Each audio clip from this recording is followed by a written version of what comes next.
Hey, what's up everybody? Welcome to another weekly Wednesday live stream. I'm Pieter. And I'm Ralf. Not Raf. Ralf. Ralf. Well, some people struggle to pronounce his name. We a lot discovered. I'm either anyway. Raf or Ralf. Yeah, well, it always makes me think of Wreck-It Ralph. Yes. You know, that movie. That's a good pronunciation. That's pretty fun. You're fine. Anyway, today we're going to be talking about, of course, the 4070 Ti, or Ti. I always prefer Ti, so I'm just going to call it that. And well, the main question is, of course, is it more of a 1440p or Quad HD card, or is it more of a 4K card? The answer to that will be, there's a short version and a long version. Of course, we will cover the long version. Yeah. Actually, you know what, Ralf? I had in mind to start the live stream by saying, you guys, welcome to the first ever 24-hour live stream of MSI. And then you would look really surprised. I'd be like, what, we didn't tell you? And the conclusion hope you went to the toilet before we started. Conclusion of the stream we will tell you in the first minute. And then you can watch for another 23 hours. Yeah, exactly. No, I mean, so there's always a long and a short version. But I mean, it really is in between those things. But it kind of depends on the resolution. Well, that's obviously. But also the game and the settings that you want to use. You don't have enough coffee for that. You, my friend, are severely underestimating our coffee-making abilities here at MSI. I mean, we do have pretty good coffee, to be fair. So yeah, it's decent. Cheers. Cheers, guys. Before we get started, however, we also have a giveaway, of course, today. We're giving away multiple Steam wallet codes, which is always nice. You can get a lot of stuff for that. We'll be drawing winners randomly throughout the stream. At a couple of moments, basically, we'll indicate that as usual. To participate, you can either go to the URL that's being shown there, msi.com/2/insider. There should be a button there that says participate in the giveaway. Or alternatively, we have a chat bot which is posting the link every 5 minutes automatically on Twitch and YouTube chats. So if you're watching on other platforms like Twitter or Facebook, or what other platforms do we broadcast? Other platforms. We would advise you, if you want to participate, to go watch our live stream on either YouTube or Twitch, because there in the chat we're actually allowed to post those URLs. The other platforms kind of tend to block it, so that's why we don't put them there. Anyway, thanks for joining everyone. I see a lot of guys, a lot of names that I recognize. Always good to have the regular viewers here. Familiar faces. Yeah, familiar. Well, not familiar faces, but familiar names at least. You know? It's a bit weird. It's faces. Weird to say that, but it feels like it. Yeah. That is normally what we would say, indeed. All right. Well, as you can see, I have a setup here. Which is what we refer to as a benchmarking rig, or a bench table. Basically, the goal is that it's really easy to swap out components if you have to, and it's easy access basically. But also that allows us to take a quick look at what we have here. Of course, the card that we have on top here is the RTX 4070 Ti SUPRIM X 12G. So it's basically our top of the line model. The rest of the setup I will take you through. Let's switch to that. Just a second. Here we go. Let me get my phone out, because then it's maybe a bit easier and I can show you. Do the close-up. Let's see if it works. I mean, it's always kind of a YOLO moment. Oh. Yeah, there we go. Yes. So as I mentioned, this is the thick boy itself, the Supreme card. Actually, that's upside down for you guys. There we go. But yeah, it's glorious. As you can see, it's really just an awesome card. More about that later. Right now, I want to tell you about the rest of the setup. So we are using a MSI MAG B650 Tomahawk Wi-Fi motherboard, which is this really nice black board here. And the CPU we're using is a Ryzen 7 7700X. So that's an 8-core, 16-thread CPU, which should pair quite nicely with the 4070 Ti. As the CPU cooler, we are using a Core Liquid 240R. So it's a 240 millimeter radiator, as you can see. So basically two fans, two 120 millimeter fans on there. It is the V2, in case you're wondering. So the latest version of that. In terms of RAM, as you can see, the Fury is already lit up, if you can read the letters. Yeah.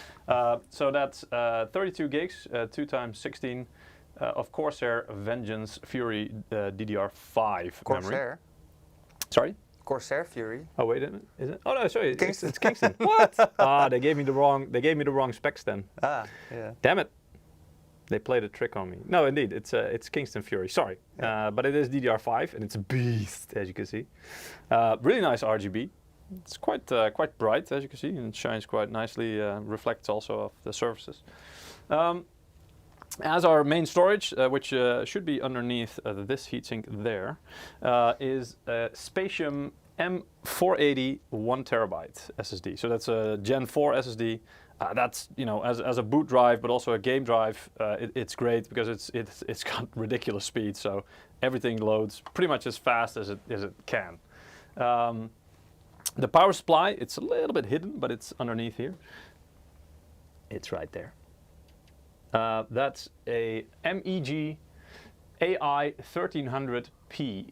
So that's a PCIe 5 or ATX 3.0 certified power supply, which it's kind of overkill for this build. But we at the moment didn't have any other samples on hand with a native 16-pin power connector for the graphics card, or 12 VH PWR, whatever you want to call it. The new connector, basically, this one.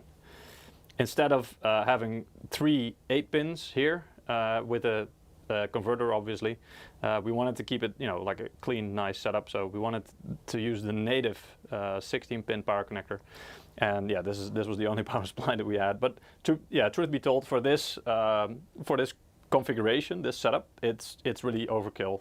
A good 750 watt or 850 watt power supply would be more than enough for this. Incidentally, the MEG AI 1300P power supply is also 80 plus platinum certified, which means it's crazy efficient. So also at the lower wattages, the lower power usage that we have here, it should still be really efficient at delivering that power. The 4070 Ti, as you can see here, it's got a sticker on here. If you buy it, that will not be on it, and also it might look a little bit different. There's like a little bit of a scratch here, and it might look a little bit worn. That's because this is a pre-production sample, so we got this quite early, and yeah, some of the stuff about it, maybe also on the inside, is not 100% final, but it should be near enough, at least in terms of performance. And luckily for you guys, I also was able to get my hands on a Gaming X Trio, which we will do an unboxing later of this, and a SUPRIM X. So basically the same card, but then the actual final version of the card, which we'll also do a little bit of unboxing. We can do a comparison, size comparison, and we can, depending on how much time we have, we can do either one teardown of one of these, or we can quickly open both of them up and see if we can compare them. But anyway, that might be a little bit of a nice bonus, depending if you guys are interested in that. In terms of the rest of the setup, I have a really nice monitor here. This is a Artemis 27-inch 273 CQRX QD. So that's 27-inch. Wait, let me. 240 hertz. Yeah. Wait, let me just quickly 1440p. get to the desktop and show this. Here we go. Yeah. So indeed, really nice monitor. Quantum dot, obviously. As I mentioned, 27-inch. It's curved, as you can see, but it's 1000 R curved, which means the curvature is not that extreme. It's quite light. Very nice monitor. Yeah, 240 hertz, so that's crazy fast as well, as in, very smooth. Just an all-round really nice monitor. And as the rest of the setup, as you can see here, I've got my trusty Viger GK50 low profile TKL. So this is a low profile with the white choc switches, which are the clicky kind, but still really nice. The satisfying kind. It is, yeah, it's very nice, very satisfying to type on. And as the mouse, I've got the Clutch GM41 lightweight wireless. And your coffee. There we go. And of course my coffee and my water for later on in the stream. So yeah, that kind of completes my setup for now. If you have any questions about the setup, let me know. Are you Dutch? Yes, I am. Somebody said don't take that phone into the toilet. No. Well, yeah, that wouldn't be a good idea. Into the, oh, you mean with the the mobile cam. Yeah. Yeah, it's a pretty big toy. It's a pretty good card. Corsair fan. No, it wasn't. It wasn't. I see people still talking about what kind of memory it was. It's actually Kingston Fury. It was supposed. They told me it was Corsair Vengeance, but you know. We have both, but. Yeah, exactly. That's why. So they either they switched it up at the last moment or something. I don't know. I asked them to provide a list also of all the stuff they put in here, so I could just put it in the in a spec overview. But yeah. We are also only human. Yes, indeed. It's pretty enormous. I guess you're talking about the card? No, the monitor actually. I think that was that comment came in when we showed the monitor. I mean, 27. It depends on what you're used to, and it's weird because I'm now kind of used to that size. At home, I also have 27-inch as my main monitor. You get kind of used to it quickly, although I have to be fair that if I ever use bigger monitors, and we have them here sometimes, and we use them and then we test them, but I mean, bigger than this, if you're actually playing a game, and when I have to start physically looking around to the edges of the monitor, that for me kind of would be too big, right? So either if I have a bigger monitor, I would have to be a little bit further away from it, ideally. That would be okay. But if I'm sitting as close as I would normally do, then it would become at some point a bit too big, and it's. Are you one of those guys who bends over for it, like really into his monitor when you're playing games? It depends. It depends on the type of game. If I'm just chilling, laid back, then I'll be just sat back and chilling. But if I'm playing something like CS:GO, or whatever, or another Twitch shooter, or some PUBG or something, yeah, then I'll be completely into it. Like, all right, Yeah. It's just that kind of more active, taking that active. I think we all attitude. saw that on the live stream we did of the shooters. Really? What was the name again? The World War I game. Isonzo. Isonzo, yeah. Yeah, I honestly, and the thing is, you don't notice it yourself. You just do it, and whenever you see that, it's funny because especially if you have a camera on top of the monitor, you basically, this is exactly what you just did. Suddenly see the face really close to the camera. Now, then when you see that, it's try hard time, guys. People are really really trying hard when they do that. Do you guys have a 3090 for comparison? What do you mean, Arizona? Do you mean performance comparison or size comparison? Because I don't have one on hand, so a size comparison, no. But I do have some data later on which you can compare, basically. I think that one also includes the 3090 performance. Yeah, so the 3090 is, I believe, included in that performance comparison later on, yes.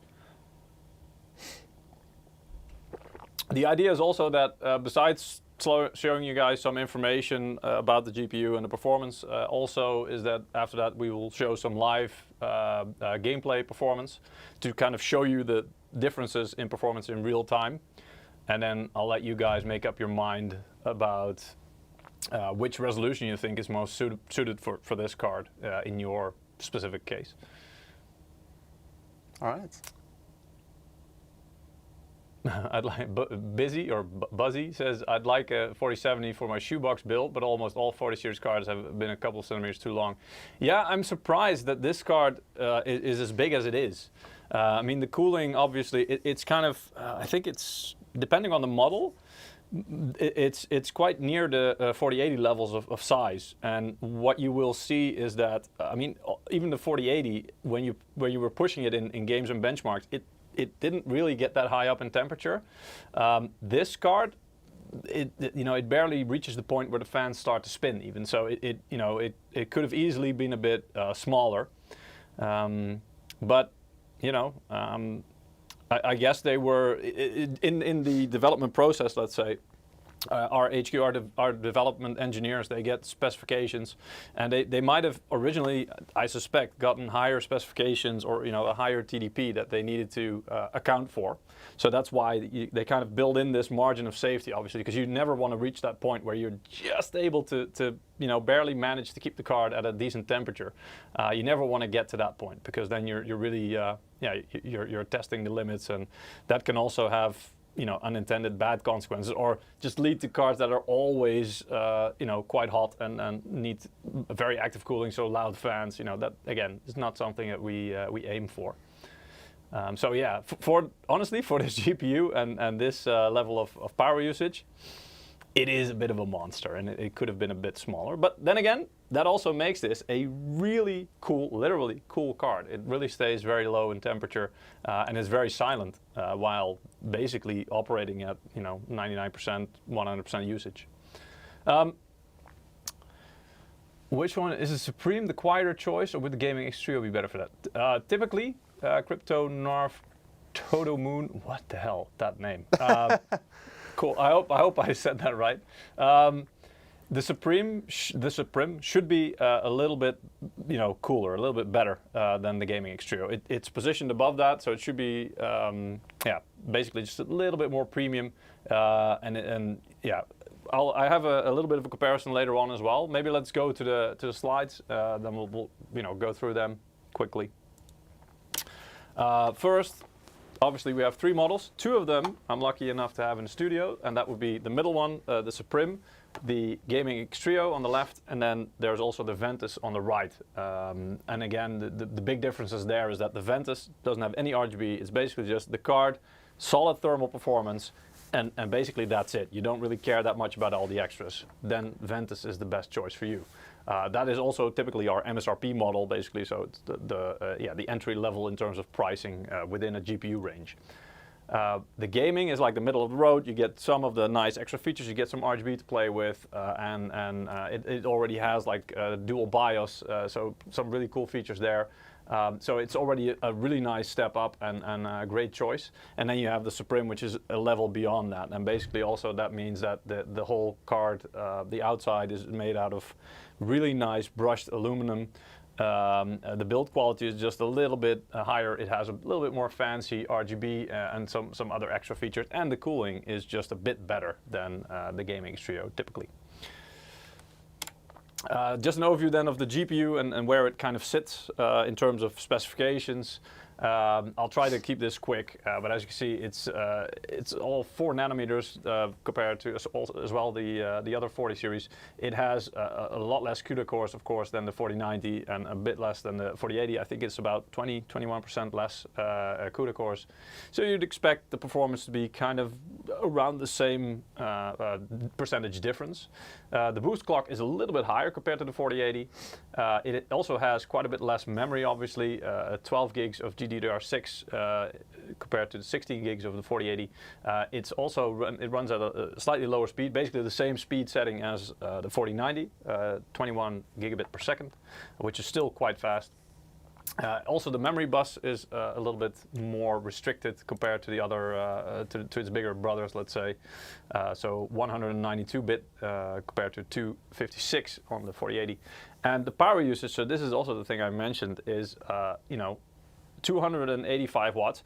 It's still, it's quite a bit of power, but if you compare it, if you put it in perspective, 4080 has, as a base setting, let's say, 320, and that means you can still, if you use Afterburner or whatever, or a custom, not the custom, but the gaming BIOS, you can even push it beyond that point.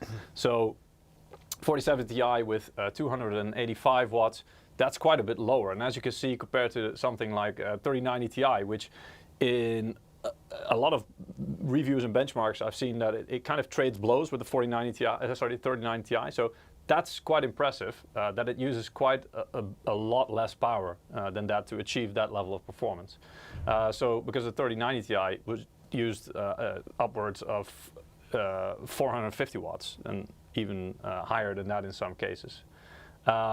a 3080 Ti I've put in for comparison as well there, is still a lot higher power usage than the 4070 Ti, and it should handily beat that.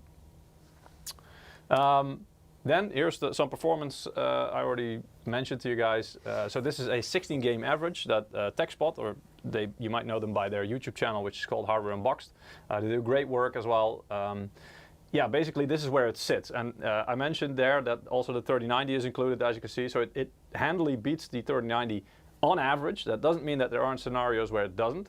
This is on 4K resolution, by the way. So based on this, you would say, all right, looks like this card could, you know, at least give you handily a 60 plus FPS experience in 4K, which is true in a lot of games, but there are exceptions, as we'll see. But yeah, 87 FPS on average, I would say that qualifies it pretty much as a 4K card in most cases, yes.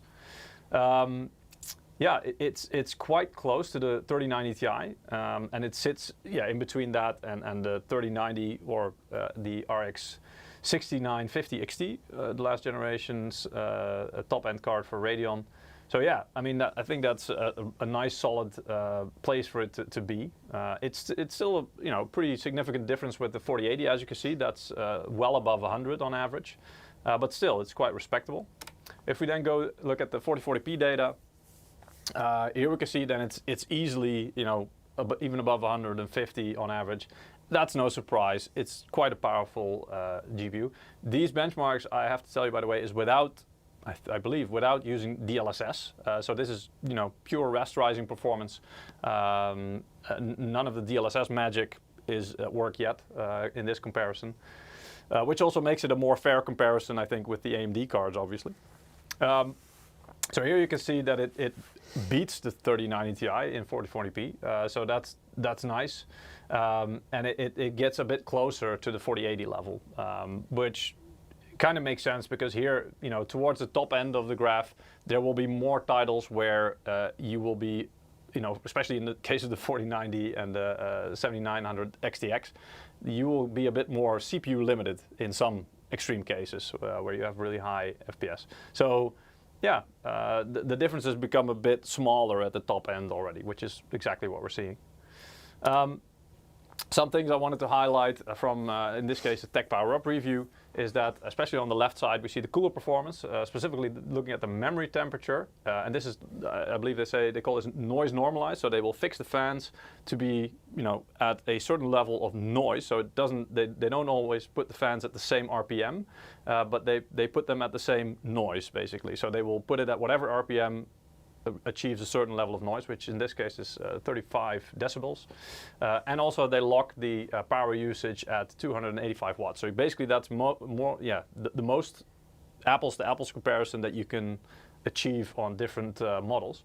And there you can really see that the Supreme really has the lowest memory temperature. So yeah, it's clear to see that this model really pays extra attention to the memory, but also the Gaming X is in there. It's the third one from the top, so that one also does quite well compared to pretty much all the other models. So that's quite impressive to see.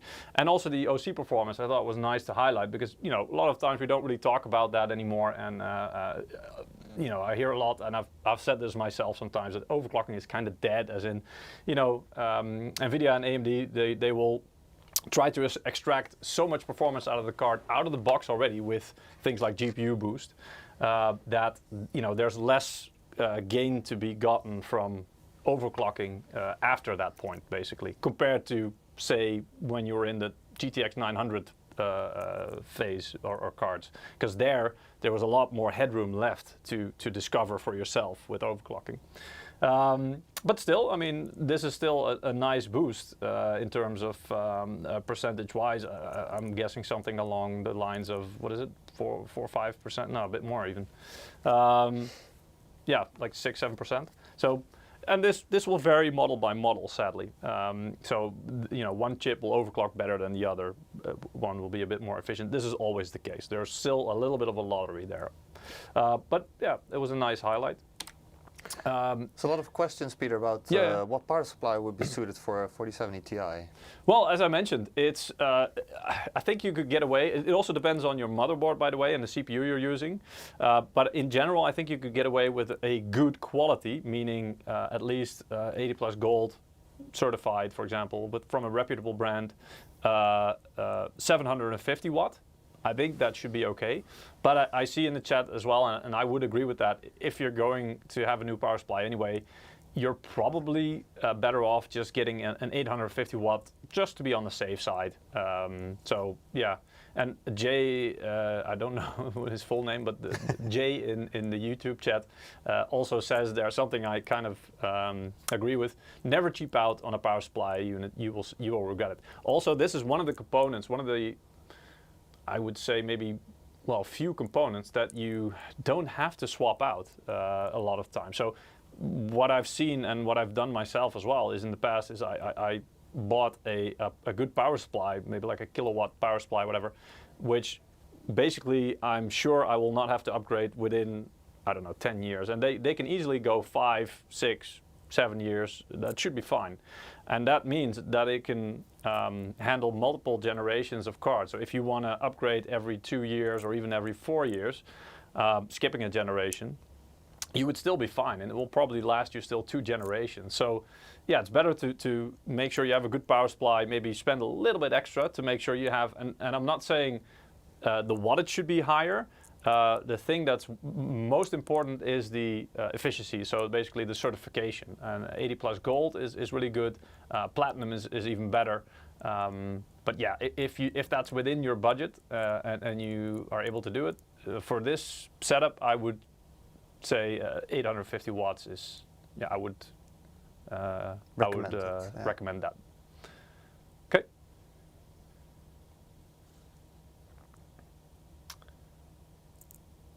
Yeah, a lot of people having maybe trouble with power supplies before. I mean, there are a lot of vague brand power supplies there, and usually also in pre-built PCs, you know, that you can buy at a lot of shops. You never know what kind of power supply is in there unless they really list it. And I've had it in the past as well, where I bought a pre-built PC, and then once you open it up, it's really like, well, they try to save a few bucks with the power supply, and that can backfire. I mean, it can be fine, but it's a risk. So if you're going to build it yourself, then go for something good, I'd say.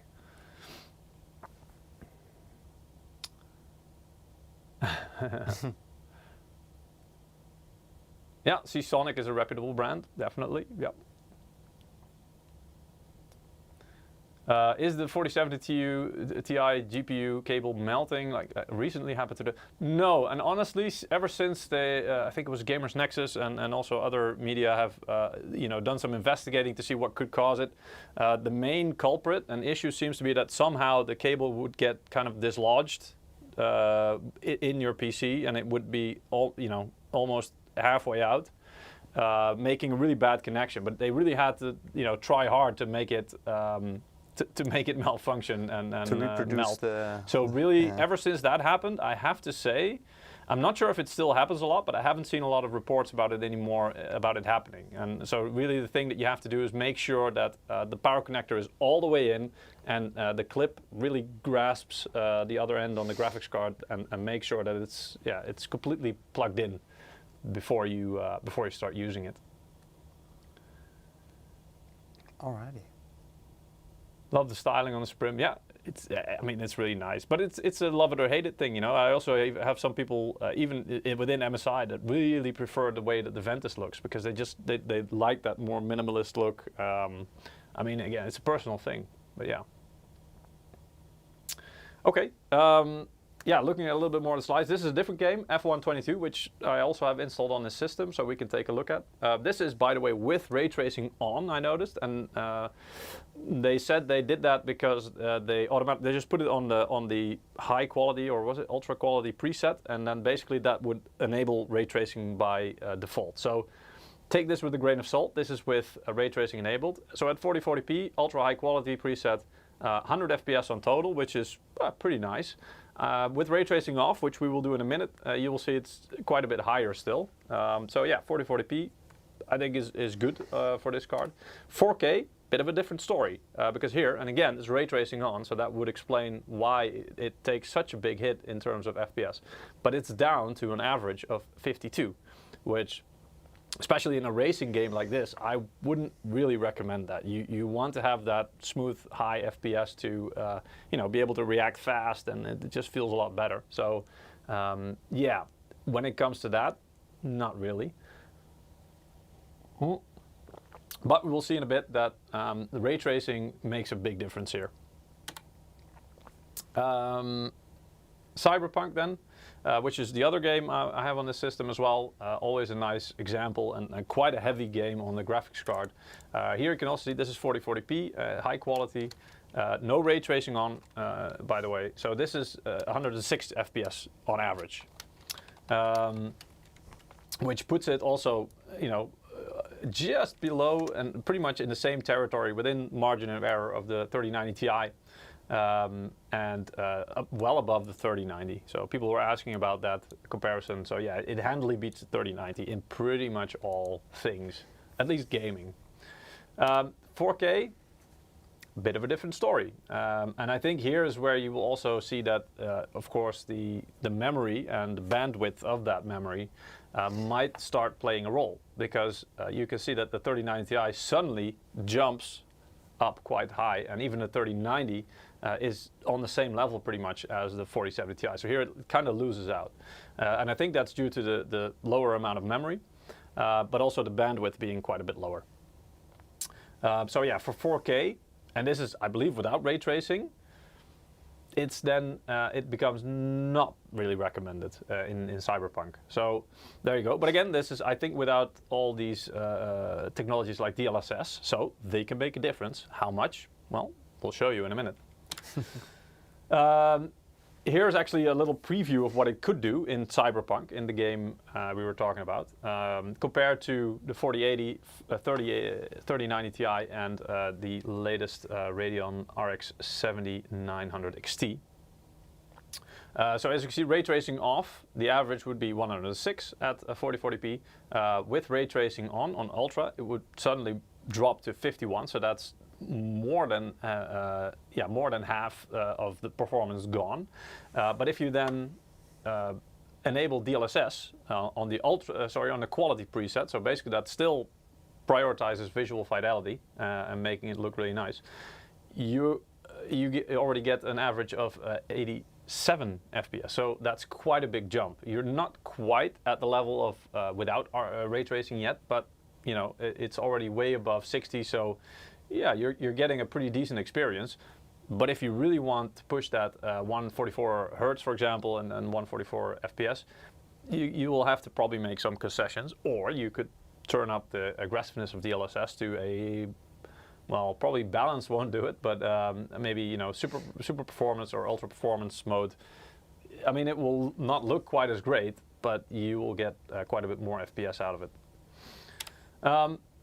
As I mentioned, we have 3 cards. So one is, of course, the Supreme, which we have right here.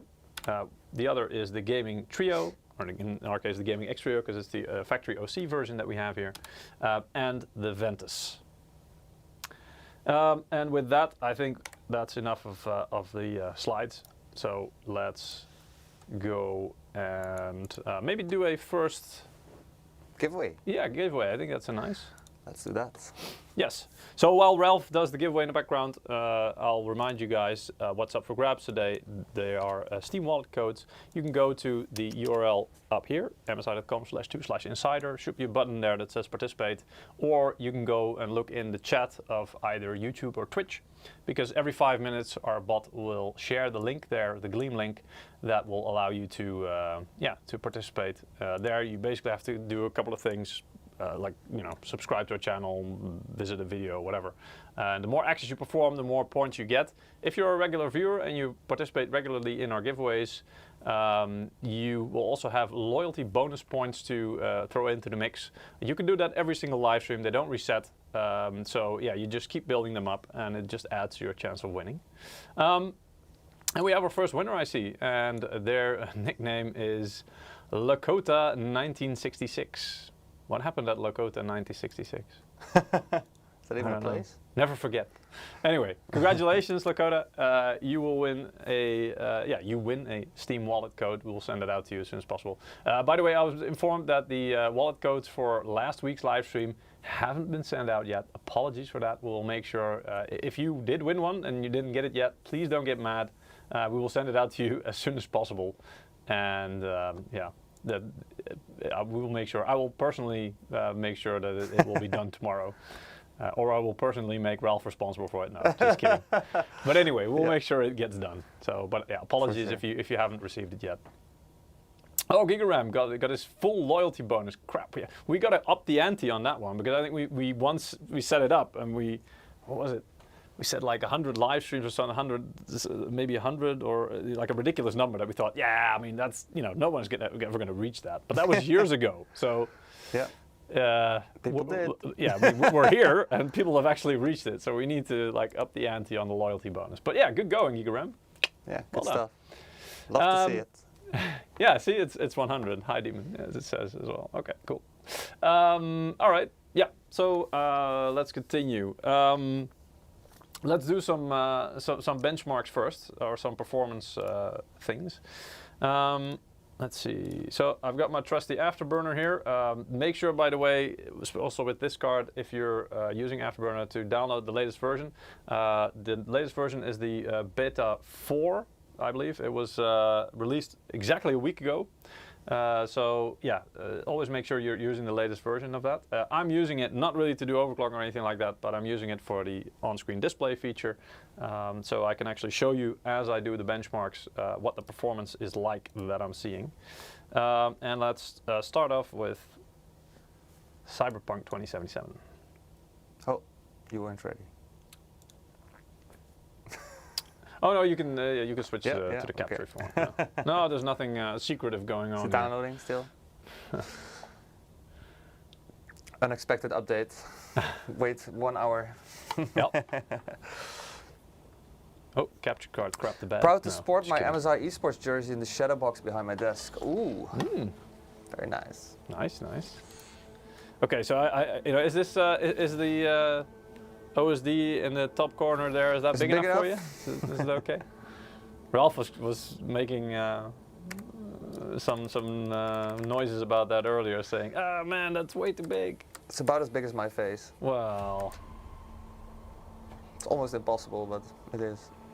Depends. I mean, you could make yourself bigger there if you want. Yeah, true. Anyway, so yeah. I'll show you the settings. At the moment, I think we're starting off. This monitor is a QHD monitor, so we will be starting off. Here we go, in the QHD. No maximum FPS set, no VSync. In terms of the graphics settings, basically, let me see. I will do stream. Is it okay? Steam Deck. Steam Deck. That's a preset. That's cool. That they do that. Not Stream Deck. Steam no, Deck. Sorry. Yeah. I'm used to, because Stream Deck is a thing too, right? That's the the Elgato thing that we. Yes. Yeah. I'm just used to that word, Stream Deck. Anyway. Yeah, same. Yeah, I read it too at first glance. Yeah. So basically, we will do. Let's do the ultra quality without ray tracing first. I am told that this Cyberpunk sometimes has a bug where it will still apply ray tracing. So you have to check and really make sure it's off, otherwise, or on, conversely, if you want to test that. Yeah. Let's see. So DLSS is off at the moment. This is off. Fidelity effects. No, that should also be off because that's FSR is the AMD version, which you can also apply. But all right. And then I mean we can do a benchmark. Let's see if that works. Can you show CPU times in Cyberpunk with 240R V2? I don't think we are focusing on CPU right now, so we don't have that setting on. Sorry, I didn't hear what you were saying. Can you show CPU times in Cyberpunk with 240R CPU times? Well, I mean, we want to focus on the GPU for Cyberpunk, or for this stream, let's say. I mean, I could include it, but I mean, it would just crowd the screen. I'm sure it's been done before senseless sock. What? Yeah, that's his name, Senseless Sock. Oh, okay. Yeah. I mean, Gets confusing sometimes. I can maybe after this run I'll add it and we'll see, because I mean this it should be fine, honestly, with the Ryzen 7 7700. It should be more than fine, to be honest. Yeah. Yeah. I mean it's running on stock answers, so the stock speeds as well. So there's not really a whole lot going on. But as you can see here, it's hovering around 100 FPS, just over it. With 99% usage, GPU is only about 60 degrees, so that's about the temperature the fans just about start spinning. And as you can see on the right side, there's a percentage there. That's the percentage of the fan speed, let's say, and 30 is, I think, the threshold. So that's kind of where it starts, at least in the BIOS. So yeah. And here you can see the average FPS is just above around 100, 105 if you round it up. There is a big spike there to 38 FPS. I wonder if that was it somewhere in the middle of a benchmark, or if that's you know, a one-time thing when it starts. But yeah, other than that, it seemed pretty consistent and pretty good. Now, I mean, yeah, above 100 FPS, I think that's quite nice, as in, you know, it will feel smooth. But let's just see, for the sake of testing it, what DLSS can do. This always takes so much time away, the loading screens in between, right? The dreaded loading screens. Yes. I think we're not there yet. I think there will be a time where video games will not have loading screens anymore. Yeah, I really hope that, what is it, the faster, what was it, storage, crap, the DX12 storage thing that can really speed up. It basically bypasses the CPU for all the loading and draw calls. But yeah, all right, that should really speed things up, I think. All right, so what we'll do now is we'll turn, see, somehow this kind of resets to being on, and I don't want that. Now let's just put DLSS on quality preset. Apply.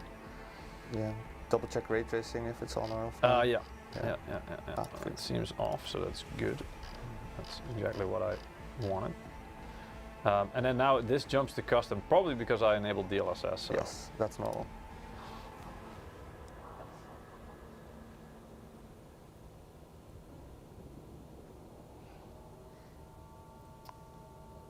MPG 8, A850G PCIe is a good PCIe. Yeah, I would say, yeah, Karma. I think, again, that's a 850 watt power supply. Not 100% sure about the certifications. It's not quite my department, but I do believe that those, especially if it's an MPG, those are usually, you know, quite good quality as well. So I would probably guess that's 80 plus gold-ish, but I'd have to look it up. But basically just 850 watt, yes, that will be fine. Yep. It's even ATX 3.0. Well, yeah, they already mentioned that. I mean, if you say PCIe 5.0 or ATX 3.0, it's kind of the same thing, because both are names. Yeah, 80 plus gold, there you go. Both are names basically to say that it has a native power connector for the graphics card, the 16 pin, or the official name is 12VH PWR. Holy crap, the things that we have to remember. But yeah, basically they all mean the same thing. Yes, it has a native connector for the graphics card. And yes, that will run just fine. Yep. But Draconis also has a point. It also depends on how many fans, pumps, drives, lights, USB devices you're running. 850 watts should be doable, unless you really do something crazy. Under normal circumstances. Yeah. Exactly. So here we go. I mean, we already went from 105 to 120 FPS. So that's quite a big change already. Now, let's see. If we enable ray tracing, still on a GeForce 970 there. Oh, salute to you, man. I used to have that card. That was a great card. Never cared for RGB. I mean, then it's easy, right? You just go for the card with the least RGB. Yeah, sorry guys, if you're looking at, if you're watching on Twitch, I think our NA team streamed just before this stream. So the Nightbot is still on, and we don't have the access to it to disable it. Yeah, so unfortunately, we can't disable that. So. Yeah. So sorry, guys. We will figure something out for that. Yeah, in the future. we'll kick someone's ass about that. No, I mean, again, it's just unfortunate, I believe. Not much we can do about it. So let's see, ray tracing. There we go. And then I want DLSS to be off first to show you. Why does the motion blur keep going? Oh, it's probably because of the preset, but I hate motion blur. I should probably keep it on because that otherwise it's not consistent with the other benchmarks. Yeah. But I hate that with a passion. Keep it the same. If it's for a benchmark, it's fine, right? Yeah, well, honestly, I'm tempted to say motion blur is never fine, but. So Dracon is apples to apples comparisons and stuff. Dracon is saying, don't do what I did and push a 750 watt PSU over 1k watts of hardware, with over 1k watts of hardware, just to see how hard you can push it. MOSFETs hurt when shrapnel hits your neck. Yeah, I do believe, yes. Actually, we had a live stream a while ago where Mike and Ruud were trying to, really push a power supply over the limit. And then seeing, what you had to do to get it over the limit. I'm not sure which power supply they used. I don't remember. Mike's still in the chat because he was earlier. Maybe he can let us know. But that was quite interesting to see and quite impressive as well. Because it's unless you severely overspec your PC compared to your power supply, again, if you have an 850 watt power supply for this setup, you're going to have to do some crazy janky stuff to get over and trip the power supplies, safety protocol. Let's say that it kind of really has to take measures or shuts off or something like that. So it's not easy to do that. All right. Well, we're seeing a bit lower FPS, quite a bit lower, as you can see. I mean, this was kind of what we saw in the benchmark as well, from the benchmark result from TechSpot. So it's around the 50 FPS mark. But this is with, maximum ray tracing, no DLSS. Mike said, yeah, so that was 1,000 watts, or the kilowatt power supply that they pushed over 1,000 watt. Indeed, it works fine, can deliver 1,000 watt continuous and higher peak power. Continuous, I think you mean. So it can deliver 1,000 watt continuously, but even higher peak power. So it, again, and that's probably because it's a good quality power supply with a high efficiency rating and good quality components, because those can basically run at the stated maximum and still be okay. But if you have like a lower quality one, you would probably run into issues much sooner, because it would, start, the components would really start giving up, and maybe it will just shut down if you're lucky. And if you're unlucky, you'd have to duck for shrapnel, as one of our viewers mentioned. So, so 50 FPS. That doesn't, and this is 4040p, guys. This is not even 4K, right? So, but that's with ray tracing ultra, and basically that really just shows you how intensive, GPU intensive Cyberpunk 2077 can be if you put everything to the max, including ray tracing. But now, let's enable DLSS. And I'm not sure if this is DLSS 3 with the frame generation. It doesn't say it, does it? No, indeed, it doesn't say. I think it's still the first one. Yeah, I think it's still DLSS 2 point something. 2, yeah. But yeah, I'll put it on quality first, and then the ray tracing should still be on ultra. Yep, so that should be okay. Motion blur on. Yeah, okay. I'm gonna run benchmark.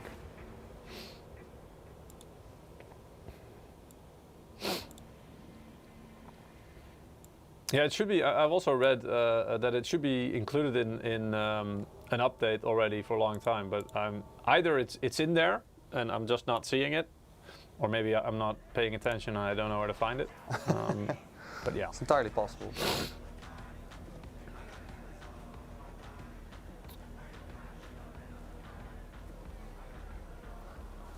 Would make an interesting accident report if PSU blow up on stream. Yeah, No, We got insurance. probably not something you should see on our live stream because Probably not something you're gonna see on our live stream. we don't want to show one of our hardware components blowing up. That would be a bad thing. Anyway, if we're looking at the performance, I mean, it now already went from 50 odd FPS to, well, I saw, yeah, okay, so 80s, even into the 90s at some point. So that's a big difference. This was balanced, right? DLSS? I know this was quality setting. Quality setting. Yeah. Nice. So that means that the visual quality should still be pretty damn good. But yeah, the impact in terms of FPS is quite a bit less than without any DLSS. Will you after this test the Witcher 3 Enhanced Edition for DLSS 3? No, I don't have it here. I do have it at home because I wanted to test it as well, and it was quite interesting, but I'm not sure if I tested it with DLSS 3 actually. I don't think I did, but yeah, I mean, that's quite interesting. That's really an older game that they've given an update, although in some parts I think it's still, it could be way better optimized because they obviously, and this makes sense, but they didn't spend quite as much time really optimizing the game and that new technology to work together. So you're going to have some weird artifacts and some weird stuff going on because yeah, obviously they don't want to spend that much time. It's a free update. So basically they just applied it, and then there's still some janky stuff there. Anyway, so going from about 50 FPS to 86 on average, that's a pretty big difference. And if I really push it to the limit, or let's say to what is it? Performance mode in DLSS. It's going to jump up. Yeah, it's going to jump up even further. But instead of that, let's maybe switch to 4K, let the game render at 4K and see what we'll see then. Because again, remember, this was 1440p. This wasn't even 4K yet, even though some of the numbers, especially when you get into the 50s, that's something you would associate with 4K. But now let's really, let's put it on 4K. Here we go. And basically, I mean, this is, again, it's still a 1440p monitor, and the stream is still only in full HD, because you can't really stream in a higher resolution on these platforms. So what you're seeing is still a much lower resolution, but the game is rendering in 4K. That's the important thing to know. So I'll put it into, let's see, wow. For some reason, this is already lagging, and I'm like, ooh, see the FPS? What the hell is that? That's terribly low. That is terribly low. In the menu? All right, this is... that's not going to be fun. This is quite special. Wow. Okay. Is ray tracing on? Oh, okay. So it was apparently just because I had changed settings, because as soon as I clicked apply, now it's fine. And you can see it's 600 FPS. Anyway. Ray tracing still on? No, it shouldn't be. No, okay, there you go. So because I just first want to do the ultra preset without ray tracing. That's what I have now. So basically, this is the ultra preset without ray tracing. Go. And this is 4K. So this is worst case scenario, basically. No, this is not worst case. Definitely not. Oh, not yet. No. Ray tracing Worst case is when you also enable ray tracing and no DLSS.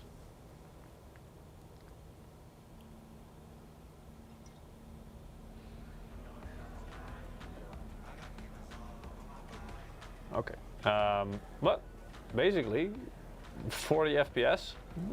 Not too shabby. Not exactly playable, I'd say. But again, this is ultra preset, no ray tracing, but also no DLSS. Depends who you're asking if it's playable or not. Well, for most people, especially I mean, this is still an FPS. Yes, it's a role-playing game, but it's also an FPS. So yeah, you want higher frame rates. Typically, on FPS, we want to target at least 60 FPS. And if it's really more of a competitive type shooter, then you probably want to target more of a 144 FPS, especially if you have a higher refresh rate monitor, 140 Hertz, or in this case even 240 Hertz. Yeah, for competitive titles, you really want to get as close to that native refresh rate as you can. But I mean, games like this are also more about the visual fidelity. They're about the graphics, the immersion, the graphics beauty. As you can see there, sub 50. So that's quite a big hit. Now let's make it sweat. Let's enable ray tracing and see how far down we go.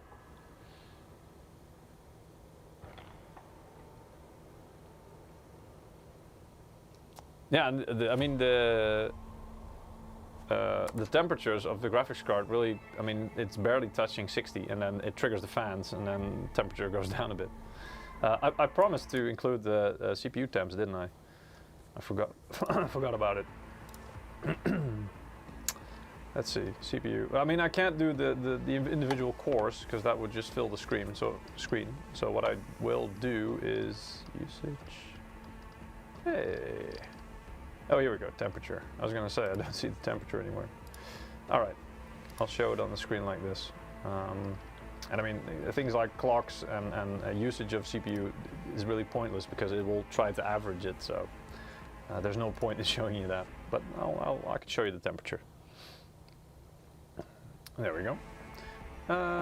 Okay, settings, and now we will go for Ray Tracing Ultra. Still no DLSS. Apply. This is the scary setting. What? This one? Yeah, 4K ray tracing on, no DLSS. Scary settings. This is kind of like I'm coming in dry. Yeah. You know.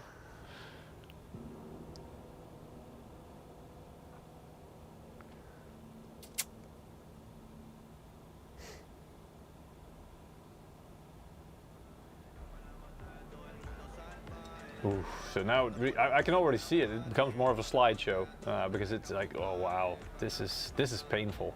Yeah. But I mean, this just shows that if you really want to max out the settings and not use things like DLSS, this GPU just it's not the right one for 4K at least.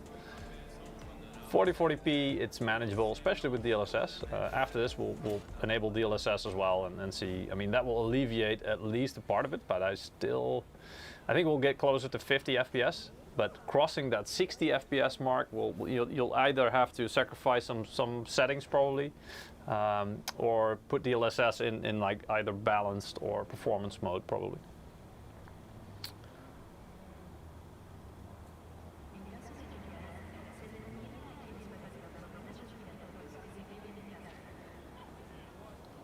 I forgot how beautiful this game could be.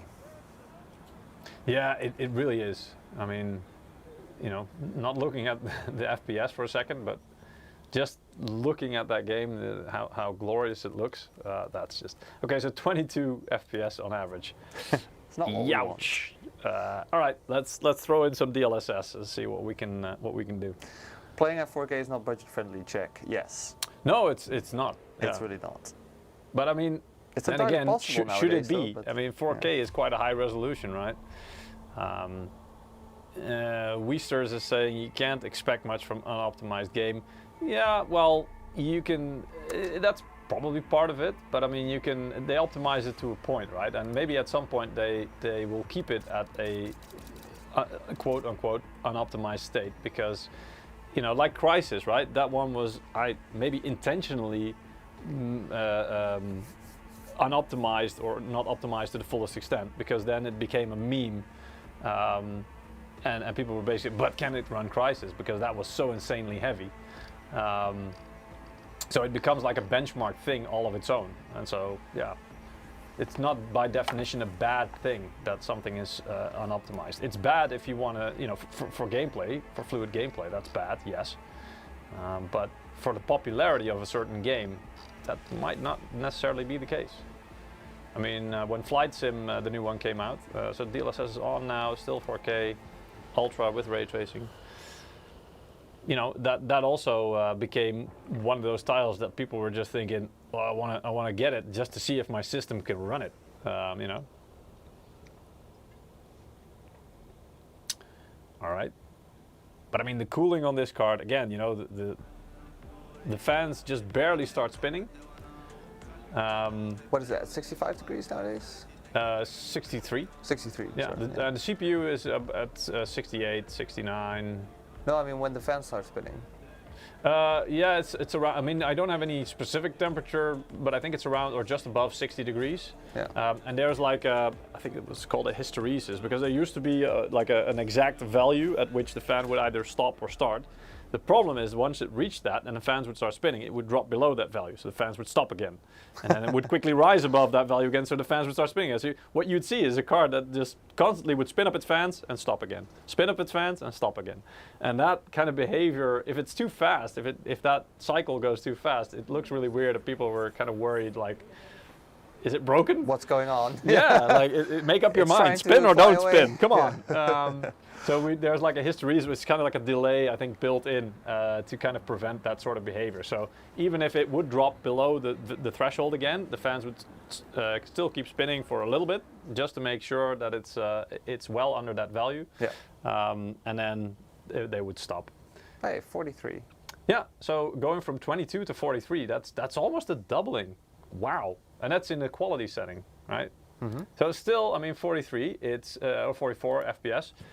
It's still definitely below the 60 FPS mark that we would be aiming for, but yeah, it's not bad. I mean, it's an impressive gain for sure. And if you are willing to forego ray tracing, which what we're gonna do now. So basically just ultra preset, no ray tracing. Oh god, we got the delay again. The menu bug.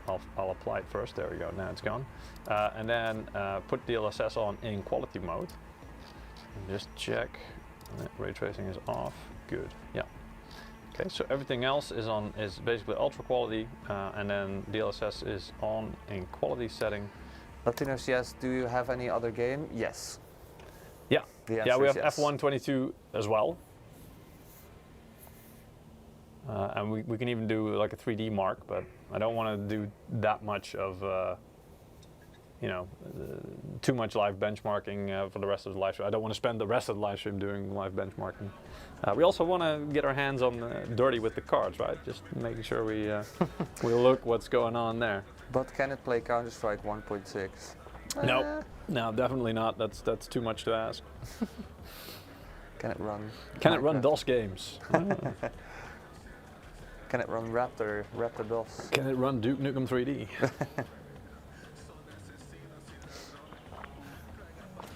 How much is the RTX 4050 MSI? I don't know. You tell me.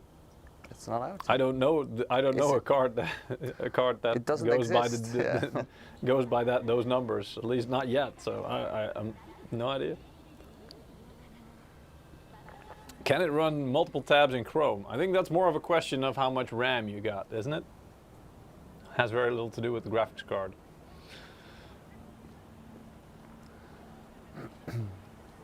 Can it run Crysis Remastered?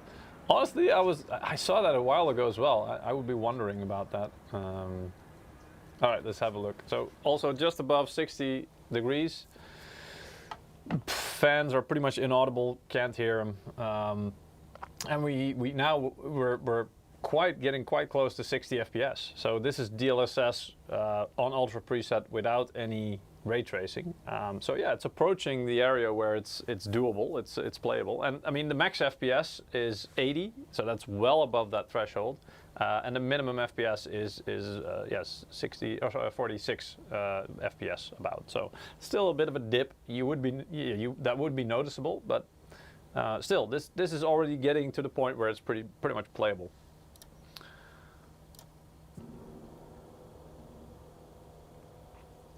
$60 or more, right, for shooters at least. That's kind of what we usually say. I mean, what we would define as a smooth gaming experience is basically you want to get above 60 FPS on average. And if you really want to ensure that smoothness, you want to make sure that also like the minimum FPS keeps pretty much above or at 60 FPS. But basically, you don't want it.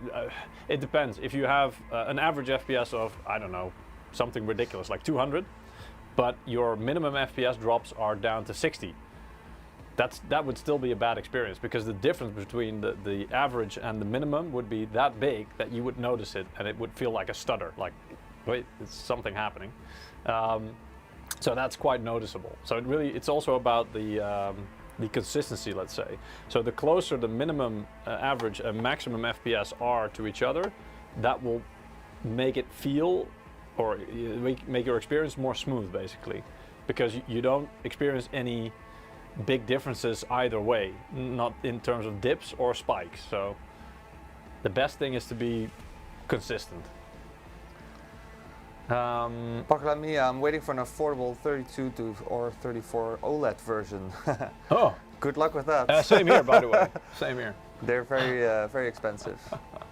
Yeah, technology is quite new, so yeah, they will be expensive for a while.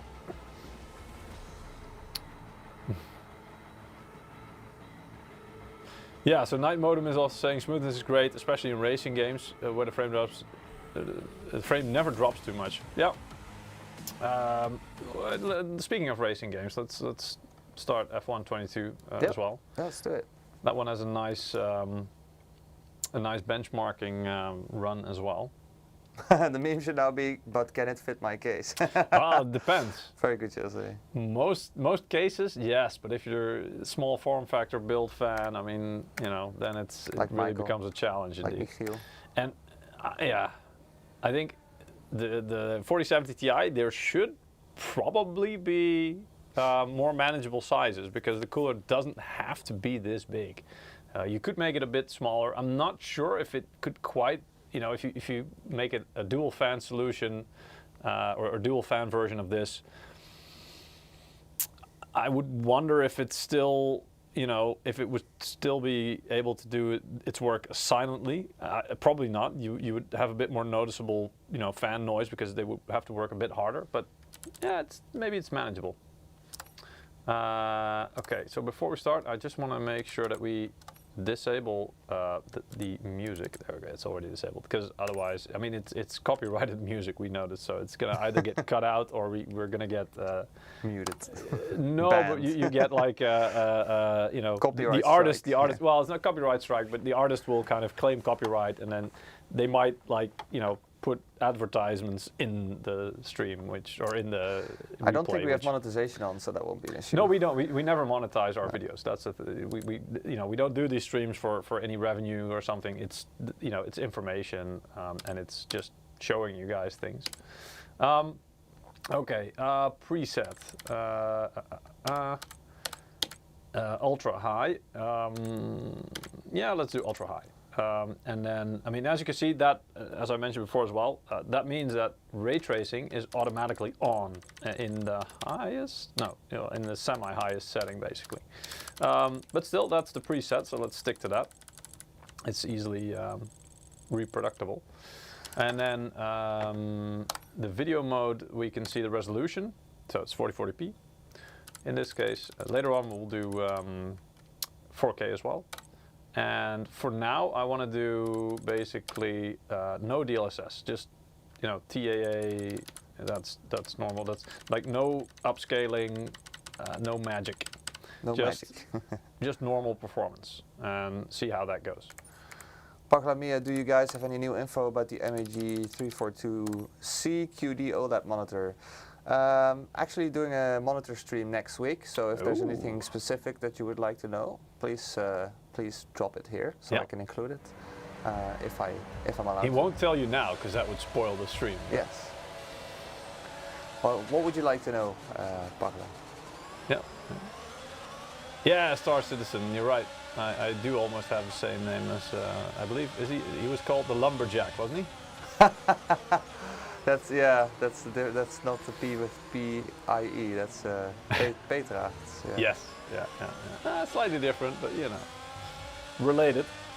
Very Just close. Kidding. So as you can see here, I mean, above 100 FPS, and indeed, it at least at first sight, it appears quite solid, no big, when I look at the graph basically, so I'm basically looking at the line, and if there's like big spikes or drops, that would indicate, massive differences in minimum or maximum FPS. There are, small spikes there, but nothing major. I don't think you would really notice that. And above 100 FPS, that's pretty nice, pretty smooth. Pretty darn good. Also GPU, I mean the temperature, well, I mean 66, so it's getting a little bit more temperature there. But as you can see, the fans are only at 34%, so that's you know, they're barely spinning. And keeping the GPU under 70 degrees is, in pretty much any generation, would be considered, you know, quite low temperatures actually. I mean, that's really cool. RTX on tires, shiny tires make me nervous about grip. Yes. Yeah, me. Well, but the thing is, once you see, I follow F1 quite a bit, and it's always when I see those, you know, those guys put on those shiny new tires, and they are like mirrors, you know. Yeah. And I always think like, how can those things offer that much grip? Because they look so friggin' smooth. You know, how can you get decent grip off of that? But you know, somehow.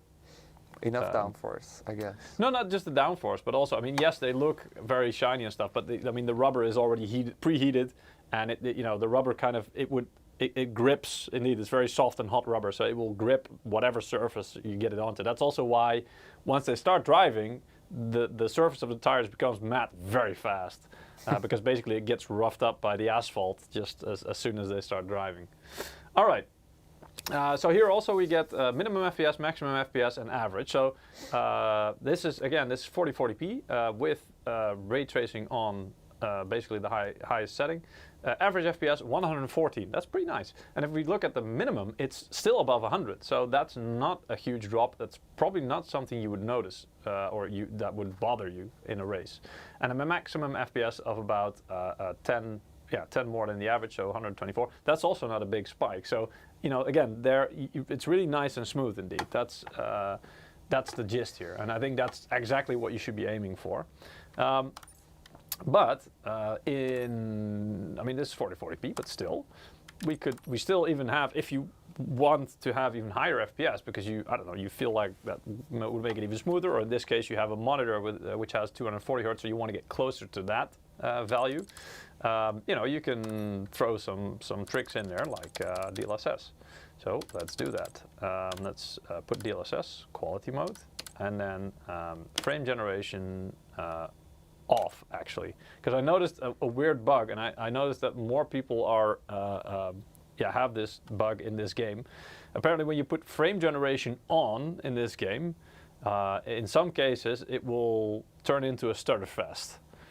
I'll show you in a bit, and maybe it's already resolved, because I did try to remove the drivers, reinstall them, you know, that kind of stuff, which you would do if you're troubleshooting something like this.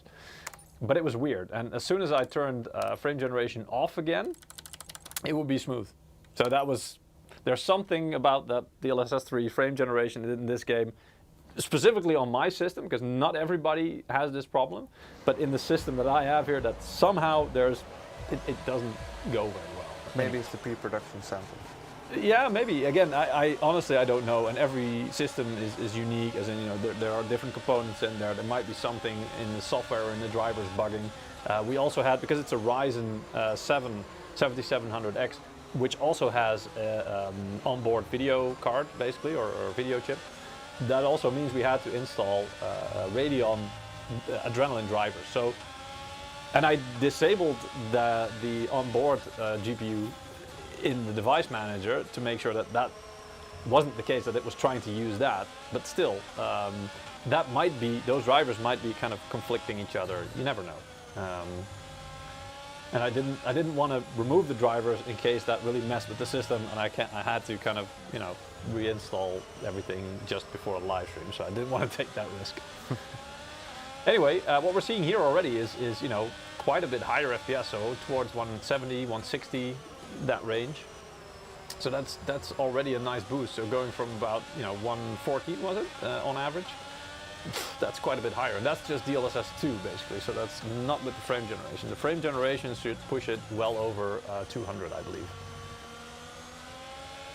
Yeah, temperature also 60, just above 60 degrees. So again, that's really cool. That's just nothing special. Yeah, it's not too bad.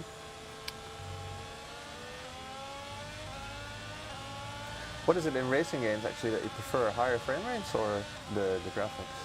I would say it depends on why you play them, but in a game like this, and if you're really targeting fast lap times and stuff like that, you're basically just focused on a small part of what you're seeing in front of you anyway. You're not really looking at the surroundings or how beautiful it looks. So you would probably prioritize a high FPS and stable FPS, especially making sure there's no huge dips or spikes.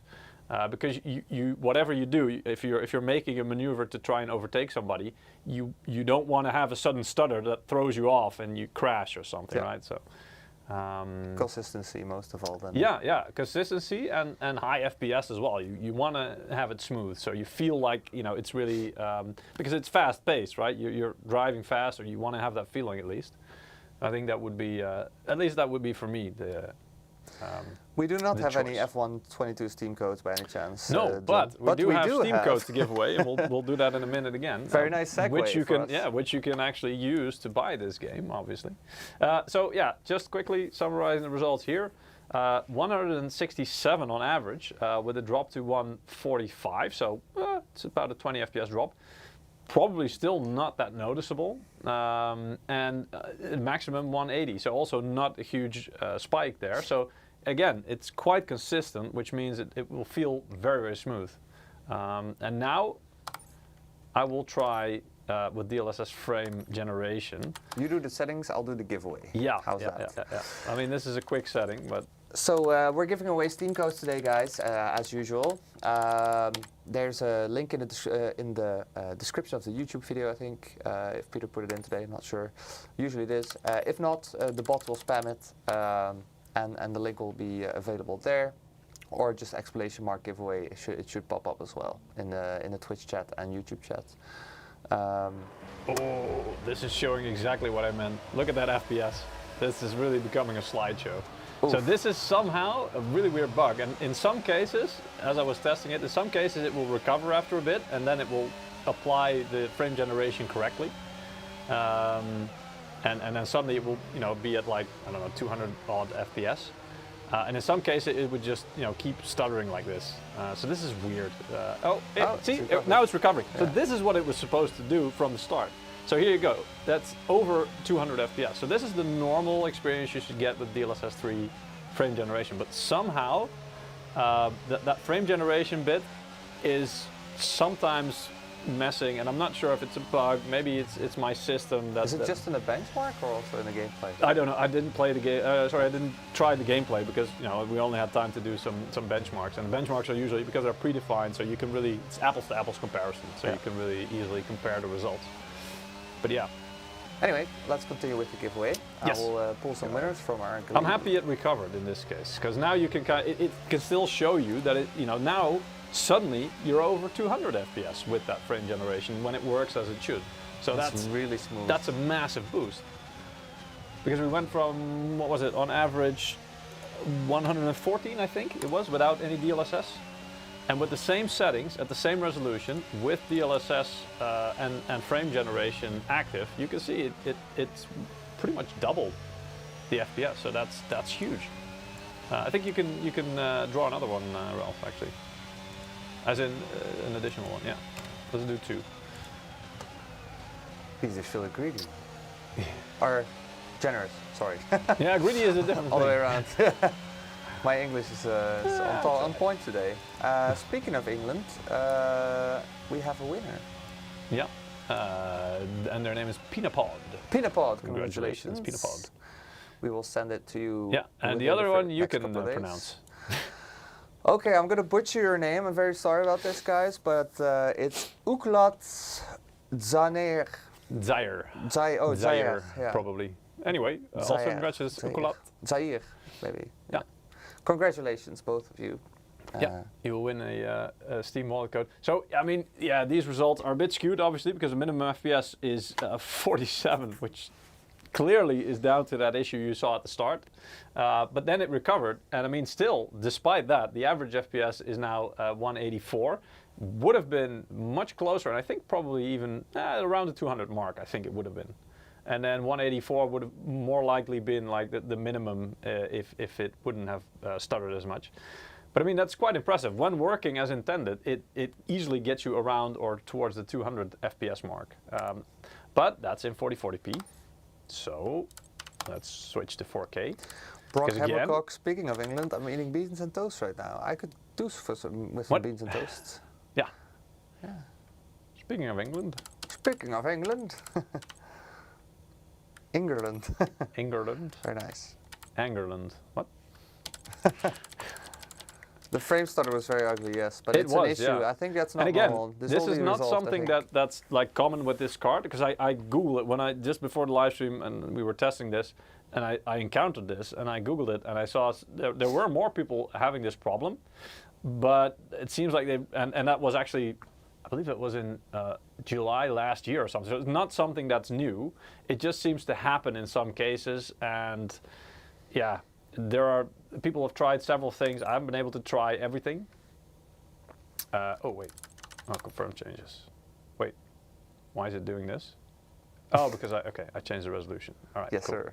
Yeah, I mean, whenever the screen goes black, I'm always like, oh, panic.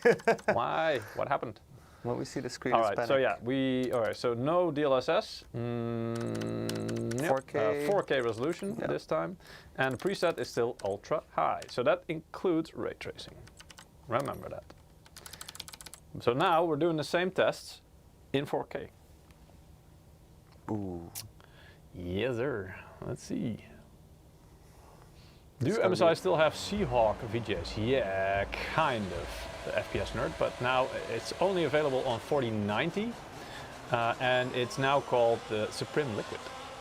But it's the same principle, because the Seahawks basically, back in the day, in the previous generations, they were, let's say, closed-loop liquid-cooled cards, which basically had for all intents and purposes, a liquid cooler like the one we're using on the CPU, quite similar in setup.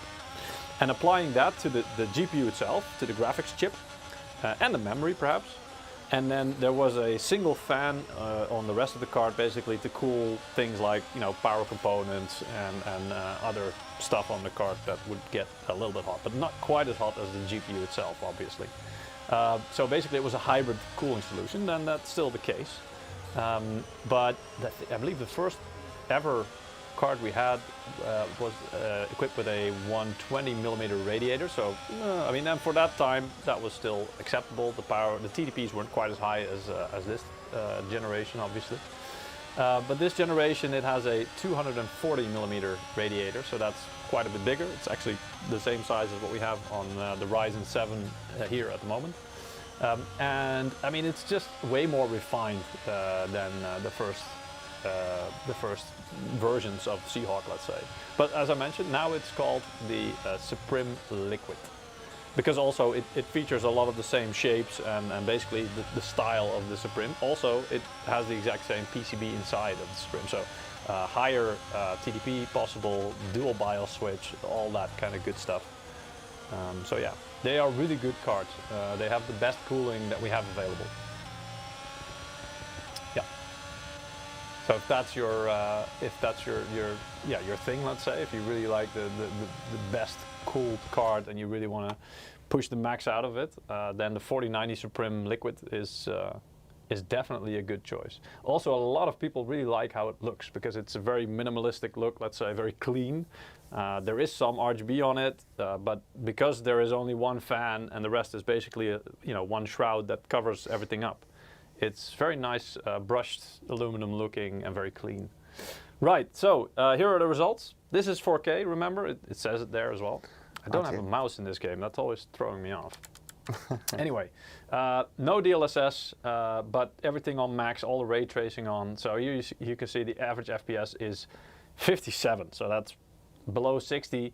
I wouldn't really recommend playing it at this, even though the dips are only into the 51, so that's not a huge dip. Still quite consistent, yeah. It's still quite consistent, and I think that's part of how this game is built and programmed and optimized, because they want it to be as consistent as possible. But still, with FPS in below the 60s, I wouldn't recommend it for this game. So to remedy that, let's see what DLSS does. So leaving all the settings the same, but applying DLSS in the quality setting. Again, no frame generation yet. We'll try that after this, and we'll run the benchmark, see what happens. Liquid nitrogen cooled when? Well, the problem with that is you can do that for a couple of minutes, but then you're going to need more liquid nitrogen, and that's expensive. So I've yet to see the first custom liquid, liquid nitrogen cooled card that runs 24/7, because that's a pretty damn expensive hobby.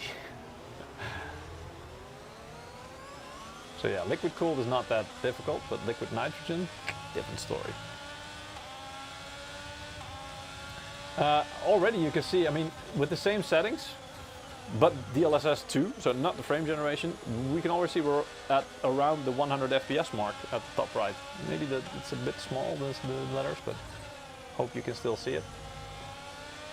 And the temperature of the GPU, again, it's 66, so I mean, that's just,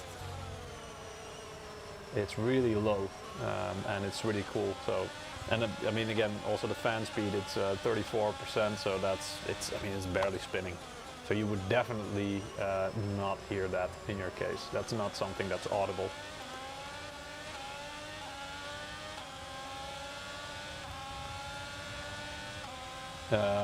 Yeah, Dark Lord of Caliban, indeed. The Nightbot on Twitch, unfortunately, is running, and we don't have the power to stop it, at the moment at least. That's run by our US or North American colleagues, and yeah, they streamed not that long ago, I believe, and they left it running. Unfortunately, they forgot to close it off or mute it or whatever. So we'll kindly remind them to do that, and then hopefully they'll do that next time. What is rebar? What was that again? The AMD feature? Yeah, rebar. Am I getting confused with the? Is it old? With the? Is that the memory feature? Resizable bar, yeah, resizable bar indeed. So I do believe that AMD was maybe first with it, but now a rebar or resizable bar is also being used by NVIDIA. I believe already since I'm not sure, last generation at least, maybe even a 20 series, no, 30 series. So yeah, it's not really exclusive to AMD. Also, Intel supports it, so yeah. Anyway, yes, average FPS. So very close to 100 now. So we went from just over, was it 56 or something, 57 to 98. So that's a way more playable already. And now the minimum FPS, I mean, again, that's like 11 FPS difference. That's not a dip you're going to notice. And the maximum FPS 106 also, it's very consistent. So this is really nice. Also the frame times you can see there's not a huge difference, meaning there's no big noticeable spikes, and that's nice. That's a good consistent experience. Now let's try YOLO to enable DLSS 3 frame generation and hope it works. Also, I don't know if the resolution has any impact on this. Maybe it will work fine on 4K, but it for some reason had issues with 1440p. I don't know. We'll see. We'll see. I expect the same results. But yeah, same here, to be fair. But same or worse. Let's see. Let's see if it will recover. Then at least we can kind of get a glimpse of what it should be. Yeah, you can already see it's having issues. Yeah. Yeah, so indeed, Mike is already saying that. Because when you said rebar, the first thing I thought was, isn't that smart access memory? But I guess it used to be, indeed. That was when it was first introduced by AMD. But then it became like an industry-wide adopted standard called resizable bar, and everybody supports it. Okay, so FPS we're seeing is above 100. It's not actually that far above what we saw earlier, so I'm surprised actually. I would have expected that to be a little bit higher with frame generation. Are you sure you put it on? Yeah, well, I'm now wondering the same question. I'm asking myself, did I enable it? I'm pretty sure I did, but we'll go back and actually we should be able to see it in the results after this as well. Yeah. It should show up in the settings.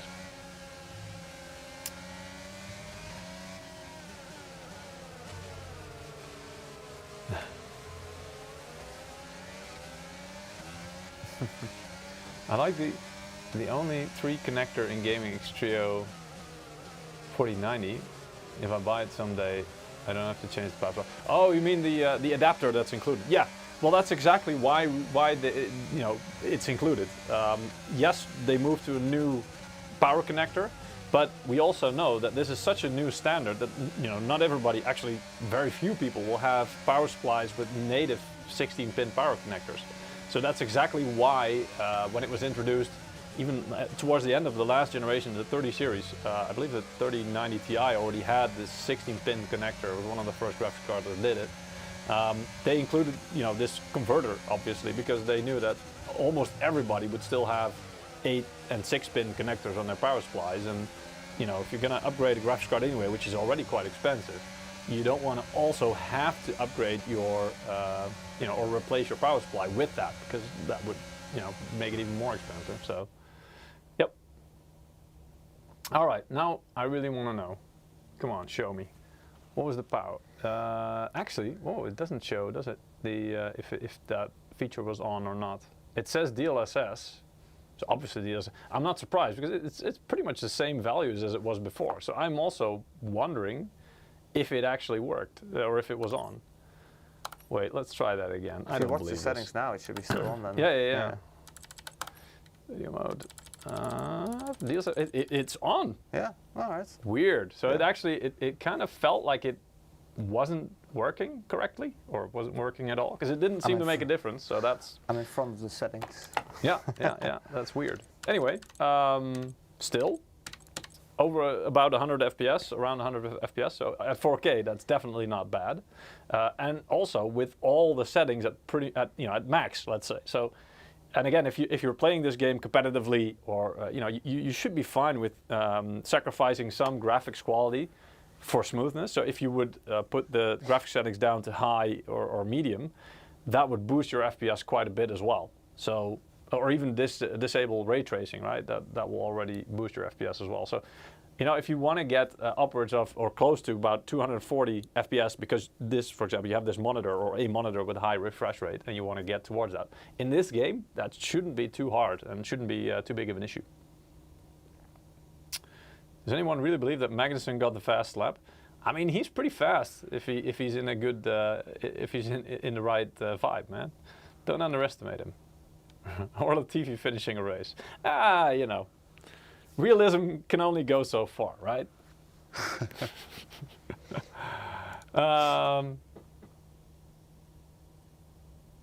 Yeah, okay. So I think, we don't have that much time left. So, and I saw some people asking to do the teardown.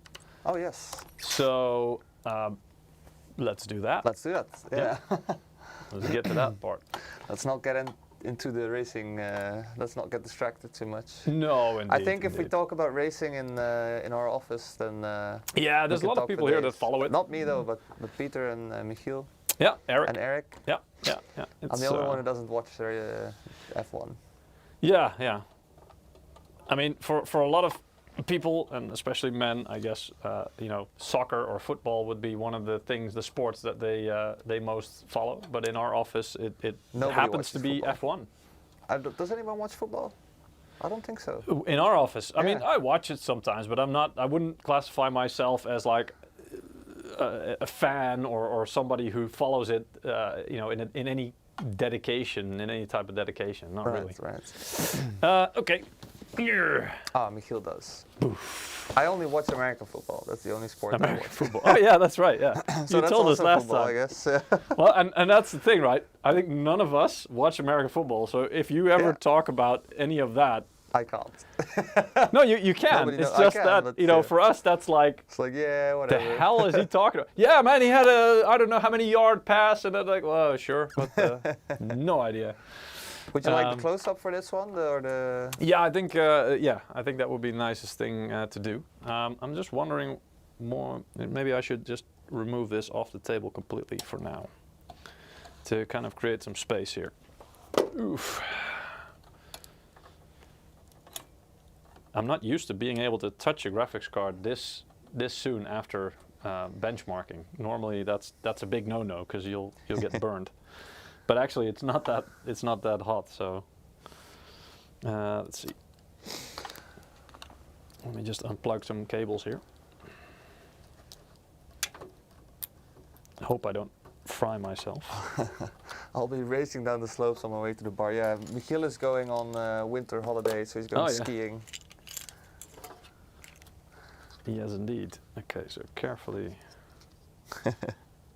very carefully do this. Don't try this at home, kids. All right, there we go. Yes, wow, all right, cool. So a lot more space here. All right, so let's start with the Supreme, and then I'll move on to the gaming after that. At least, you know, do a little bit of unboxing, and actually put this here. Here we go. Okay, so yeah, white box, green label. Obviously, that's why you're seeing it as a see-through here. It's NVIDIA green, right? That's the thing. Yep. It's a really nice box. On the back, of course, you know, the always the features, the main things that are the reason why this card is the best choice. And this also, the way that the box opens is a bit different from the other box, because this one kind of opens like a, you know, like a treasure box or treasure chest.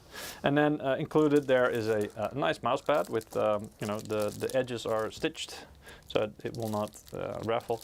It's quite, yeah, it's not too thick, but it's nice, and it's got a nice grippy surface at the bottom as well, and of course a design that really complements the Supreme look and feel. And then there is a cover here, protective cover, and okay, I'm going to start with the accessories. So this is what, I'm not sure who mentioned it in the chat, but somebody mentioned it just a minute ago. Indeed, you have this converter cable included. So you get basically, this is the traditional triple 8-pin, or well, the 8-pin connectors, 3 of them, and they then convert to the new, yeah, the official name is 12VH PWR, or basically the new 16-pin connector. Yeah, it's called 16-pin because there is 16 pins. In the end, yes, but there are 12 pins here, the main pins.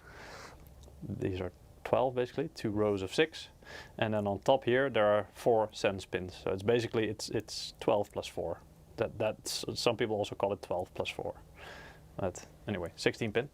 That's included, and you also get a nice support stand. Now, all right, so this one actually hasn't been taken out of the packaging yet. This is a what we call media sample. So it's been out for media review. And apparently this media didn't take this thing out of the packaging, but I will. So this is a freestanding support, as you can see, and it's quite long. So basically what you do with this is you put this on the bottom of your case, and then you move this up a bit. There's like a thumb screw at the end. And then you move this up to basically support your card. There's a little bit of a rubber pad here, which you put under the card, make sure it kind of, you know, supports it. Tighten the thumb screw so that it doesn't move down anymore, and then basically you have a support stand like that. We don't recommend using this if you're going to transport your case, because obviously this thing is not fixed to anything, so this thing can come loose in your case, and that would be a bad thing.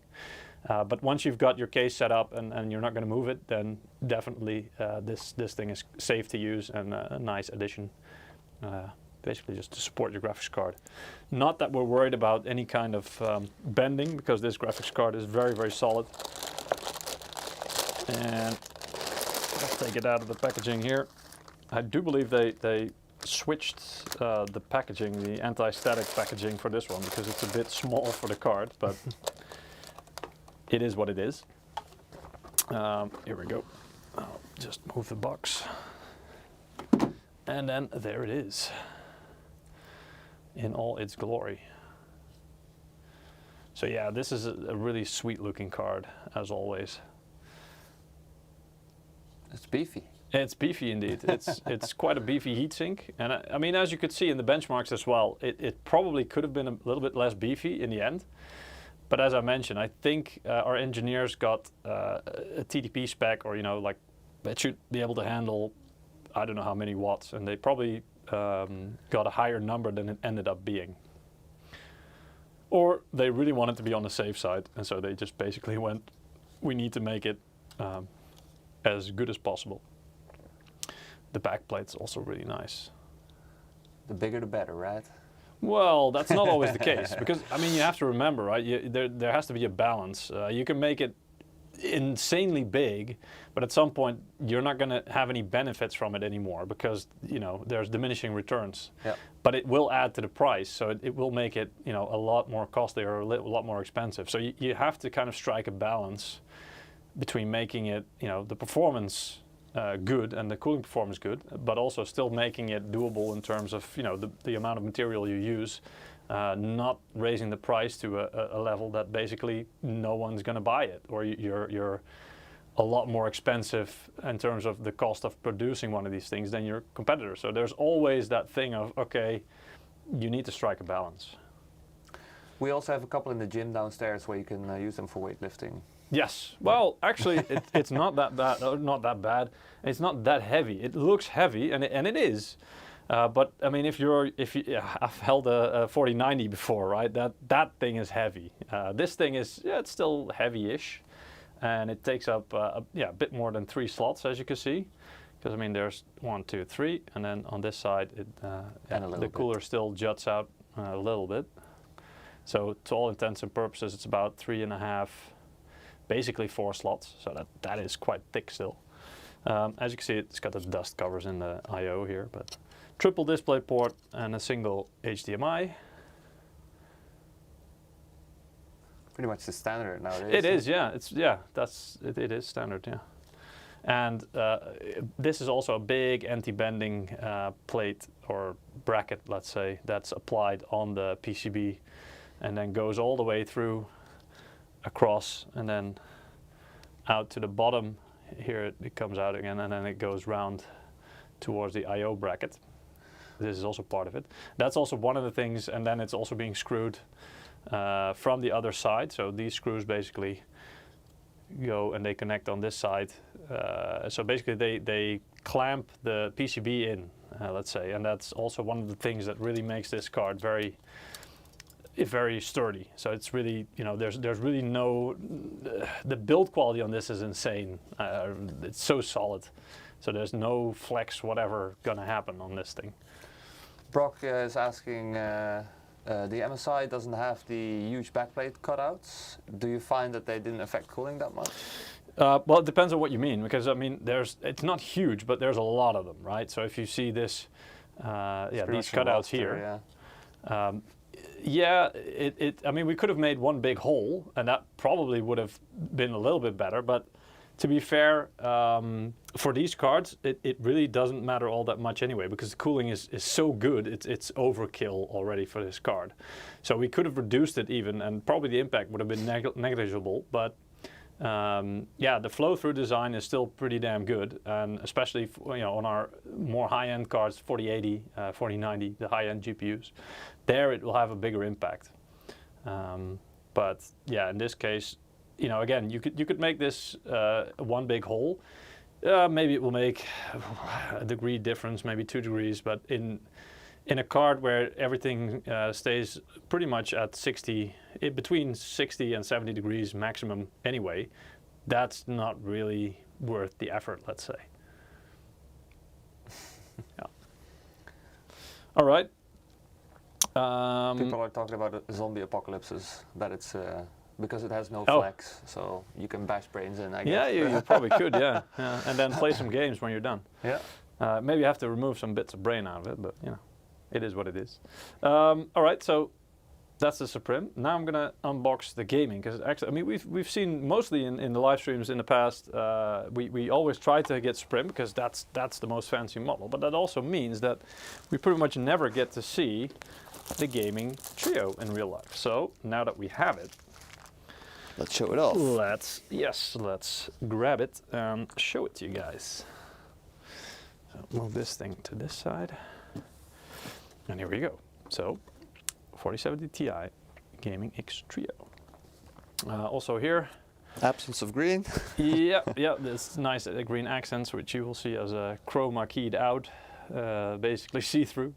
But yeah, different box design a little bit, because as you can see, this one you have to open at the top and then open the flap, and then once you basically pull put all the parts aside, there's like a tray box, let's say, that you pull out,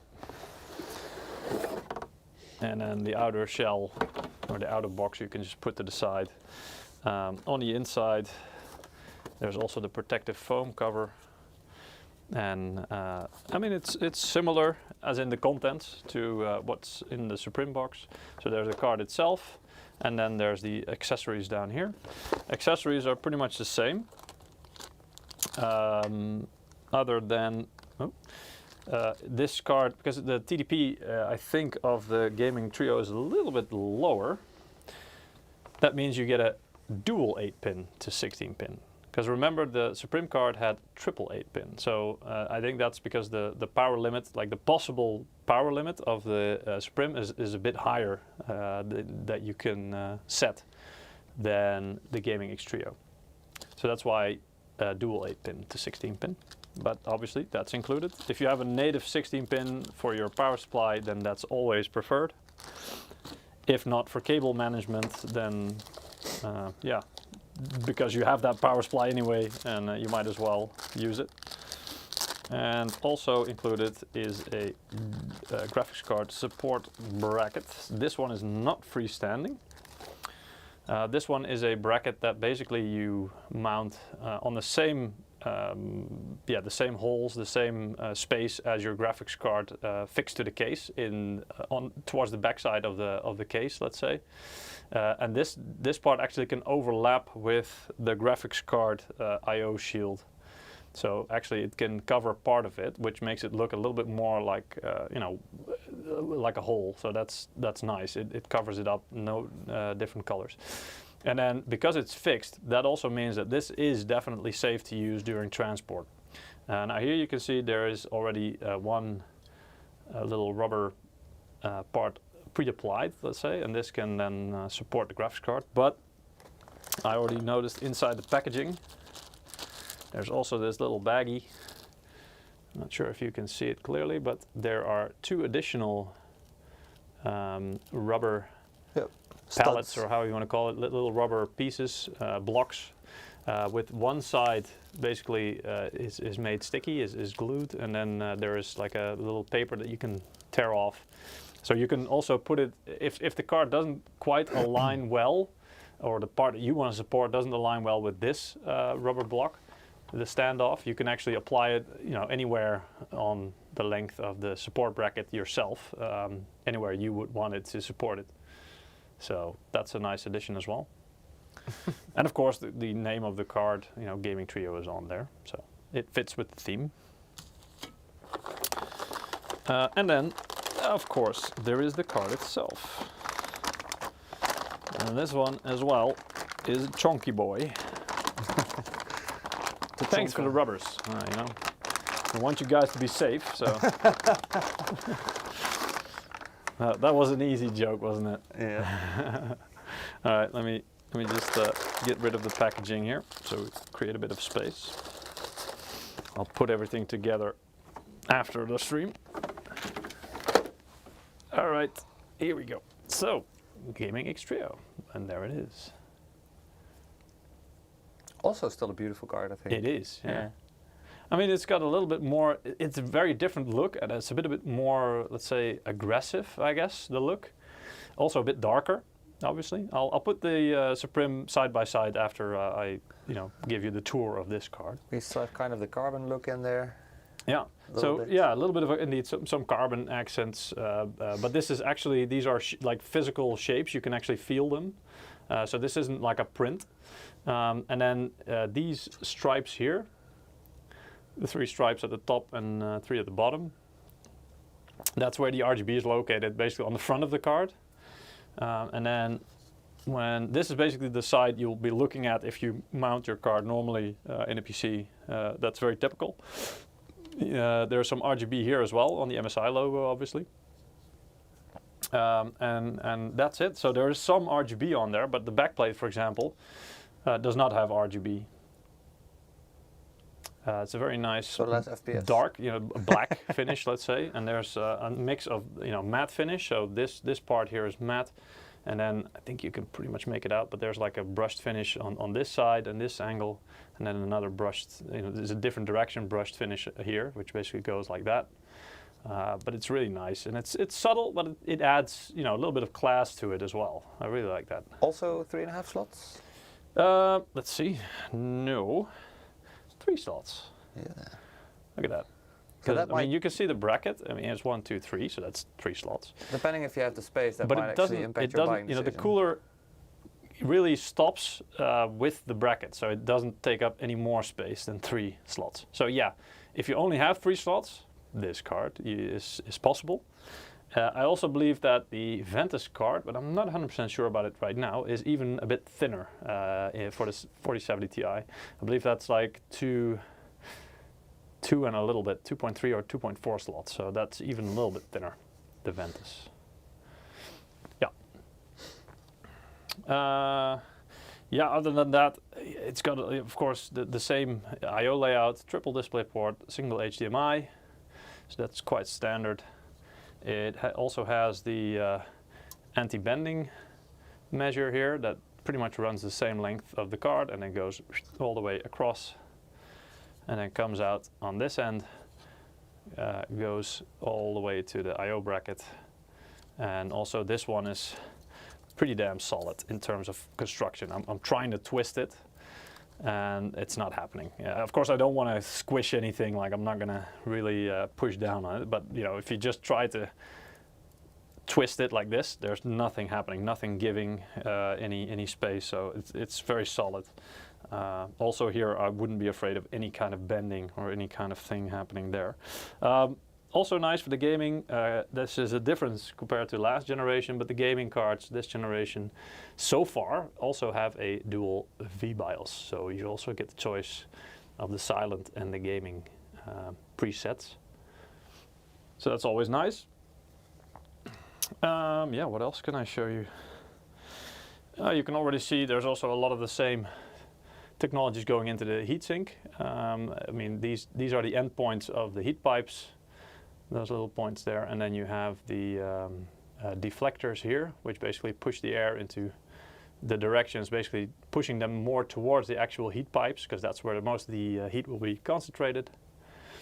There's also, I'm not sure if you can see this through the fan blades, but there's the wave curve pattern on the top end of the heatsink fins. Basically, that's there to break up the airflow in a way that it produces less noise, less turbulence, so less noise. Basically just make the airflow a little bit smoother as well. Is there a ludicrous mode? Good question, Dark Lord. I don't know, but that would be nice. Yeah, maybe in the future we can add that. All right, let's show them side by side. So how do I do this? I think that's somewhat... Yeah, looks quite good. Yeah, so I mean, in terms of size and length, there's not a huge difference. Also not in terms of the height. But in terms of the thickness, there's a bit of a difference. Yeah, I'll hold them up a bit so you can see, especially coming out from the side of the I/O panel, the Supreme card is a little bit thicker. So there's just a bit of extra heat sink underneath there as well. Also, if you would, let's see if I can do this without damaging them, because these are media samples, so after I'm done with them, I'm going to have to package them up again, and they'll go to the next review. But here, I mean, you can see there is a little bit of a gap, especially in the top one, just under the MSI logo. So you can see there the heat pipe layout is a bit different, because you can see that there's a gap in the fins there, and that's for the manufacturing and the basically the putting together of the heatsink. That's sometimes needed to kind of make that a bit easier, because all of those fins kind of have to be shoved on or applied to the heat pipes. So the Supreme, they went through the extra trouble of making sure that as much space as possible is filled with fins. And more surface area in terms of the fins means more cooling capacity, so basically lower temperature. So that's also maybe a little bit of making visible why the Supreme will, in terms of cooling, perform a little bit better than the Gaming X Trio.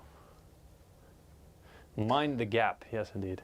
Maybe, or we can maybe call it the London look, if you know the commercials, you know, Rimmel, London. Anyway, it's a joke we sometimes use. There was this commercial with, you know, the woman had a pretty sizable gap between her front teeth, and that became known as the London look. But anyway, it's basically a heatsink. Yeah, maybe. I don't know. Woman with a heatsink.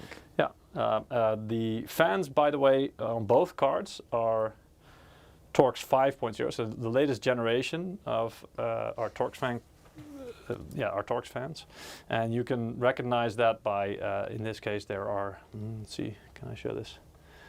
3 fan blades linked together. So they're, last generation they were linked together in pairs, meaning 2 of them were linked together, and this generation there's 3 of them connected with an outer link. There are other differences, but those probably are less noticeable. So. For example, what we call the fan cowl, or let's just say the thing around the fan, the ring around the fans, is heightened a little bit. So it's a little bit higher, meaning, the benefit of that is that the air being sucked in is already a little bit more focused. So that also has a slight benefit. No switch to disable RGB, Enyo's asking. Not physically on the card, no. Yes, you can do that in the software very easily though. That, or I mean, there are these 2. Yeah, you can just rip those Yeah, out. these 2 plugs. Don't mistake them for the ones at the bottom. You don't want to unplug these, because these are what run the fans. So if you unplug these, you have a passively cooled graphics card. So you don't want to do that. But yeah, these you could potentially unplug. We don't recommend it, by the way, just to be clear. Not covered by warranty, as far as I know, so don't recommend it. But if you really want to get rid of the RGB for whatever reason, it's these 2 connectors that if you unplug those, the RGB magically stops working. All right. Passively cooled is a feature. Well, it is if the card is, for example, under, somewhere like 60 degrees, then it still is passively cooled because the fans aren't spinning. So it is actually passively cooled up to a certain point out of the box. Yes. All right. I think that covers everything pretty much, right? Yeah. I mean, unless there are any questions still in the chat about this. Yeah, and also. My colleagues are usually making fun of me for making the stream too long, and I'm looking at the time now. Yeah. So probably a teardown is not. I'm not going to do a Linus drop test because again, I'm going to have to. These are going to have to go to another review as well. But yeah, it's probably we don't have time for an actual teardown. But if you have any other questions about the size, any of the features, or a comparison, Jesus, you guys are relentless. So there's multiple people saying drop it. No, I'm not going to. Sorry. Maybe that would be a good MSI commercial. Play American football. I don't think. Well, it would be my last then as well, probably. Well, if it survives, it's a good commercial. Yeah. If it doesn't, it's not. Does Gaming Trio fit in a Trident X case? Oh, that's a good question. This specific Gaming Trio, so the 4070 Ti. I don't know. I'd have to check. Ralf, you might know better than me because you know the sizes of the Trident X. Also, it depends which one because there are different Trident X's, right? Well, yes, there's different Trident X's. I am going to assume you mean the Trident X2, which technically it doesn't fit into because of the air bezel that is pre-installed. If you would take the air bezel out, I think it should fit. No, actually, and also, because you just reminded me of something, these cards, at the end of this, of the cards, like the back end, there are these brackets. And as you can see, let's see which angle, this angle. As you can see, this is a pretty thick piece of metal, right? And there are like holes in here, and these are clearly meant to screw something onto or into.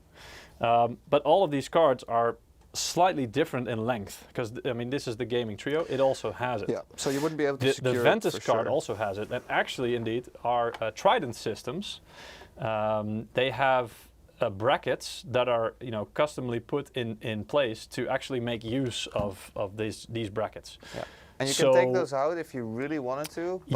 But then your card would be a little bit less sturdy in that chassis because it wouldn't have the support of this thing. And these things, trust me, this is very, very sturdy to keep at least the end, this end of the graphics card in place. Let's say. So because it's fixed, of course, by plugging it in with this, but the PCIe slot really shouldn't serve a purpose of trying to hold your card in place. That's not really what it's designed to do. Instead, that's usually what this is designed to do. If you put it in your case, and you'll have in this case probably 3 screws or something holding it in place, in the I/O bracket and the PCIe slots of your case.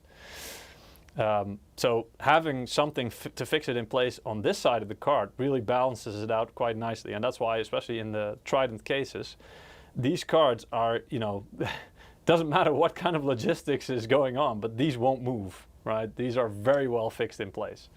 But yeah, if you're gonna switch out the cards, that means you're gonna have to either find a card with exactly the same measurements to be able to use that support, or you're gonna have to lose it, which I guess it's possible. But I wouldn't really recommend it. No, it's not optimal. No, indeed. I mean, it would work. It would work, but you probably want to be extra careful then if you're ever going to move that system. Yeah. Plus, you're not using the air bezel, which is pre-installed. Yeah. Which is indeed made to, I believe, that the thickness of the the exact measurements indeed of the card to kind of fit over it like a sleeve. Yes. Yeah. And so that's not going to fit if you're going to replace it with a bigger card. Anyway. Interesting question. Maybe something for a future stream to see if we can actually have these cards back then, because or at that point, because again, I was extremely lucky today to be able to get these cards because they just returned from some reviews. Then normally they would get inspected because those reviewers they will take them apart, so they're gonna have to check it if the thermal paste is still applied correctly and all the temperatures are as they should be before they get sent out to the next review. So I was lucky to be able to intercept them in the midst of that cycle. All right. Oh, you blocked me. Sorry? With something. Oh, I blocked you. You blocked me with. Oh, this. There you go. Oh, sorry. I think we also have another giveaway, the last one. Yeah. For let's today. do that real quick. So let's draw. Let's do 2. Let's do 2 winners. 2 more. Yeah. All right, guys. So I hope you like this stream. Hope you got all the information you wanted. And if you have any other questions, let us know. Maybe we can address them either in the coming stream, or if you do it in the coming few seconds or 2 minutes, I might be able to catch them still. Okay, our last 2 winners of today, are Gaius. Congratulations, Gaius, and Anjo2. Hey. Not Anjo1, but Anjo2. Congratulations, guys. We're also going to send out the Steam wallet codes to you guys as soon as possible so you can enjoy them tomorrow. All right, tomorrow. Any questions? Let's just check before we go. Okay, yeah. Well, seems a lot of people are just saying thanks. Quite informative, thank you. If, by the way, you're watching this stream on replay and you find yourself still thinking, okay, it would have been nice if stuff like whatever was included, please let us know in the comments, because we will look at them, and then who knows, in a future live stream about graphics cards, we'll be able to include whatever you would like to see more of. Funniest moment when I mentioned Rimmel London. Well, it's just things like associations that you think of while looking at things. But anyway, glad you liked it. Anyway, yeah. So next week, Ralf, we also have a live stream. We did have that too. Yeah. Next week is your live stream. Oh, I'm floating again. Yeah, man. There you go. So next live stream will be all about monitor lineup update. Yes. So we'll be going over a little bit of the current monitor lineup that is also announced at CES, of course. Yeah. But also the other lineup that they're still selling a lot, that are still relevant. Just an update. It's been a while since we've done a monitor update. Yeah. And also, I wanted to discuss a little bit about panel technology. So what's actually the difference? You know, like what's the difference between QD OLED and OLED, for example, and rapid IPS and IPS and rapid VA and VA? Yeah, it's becoming a bit, I don't want to say a mess, but there's like a lot of different types popping up. And it can be difficult for people who are shopping for a monitor right now to really determine, well, what is the difference? What would be the right choice for me? So yeah. That's nice. So guys, if you want to get information about our latest monitor lineup and basically an overview, but also learn about all the different panel technologies and which one you should choose, be sure to tune in next week. Ralf will tell you all about it. And yeah, thanks for joining today. Much appreciated, and we hope to see you guys next week. All right. All right. Take care. Goodbye, guys. See you next week. Bye.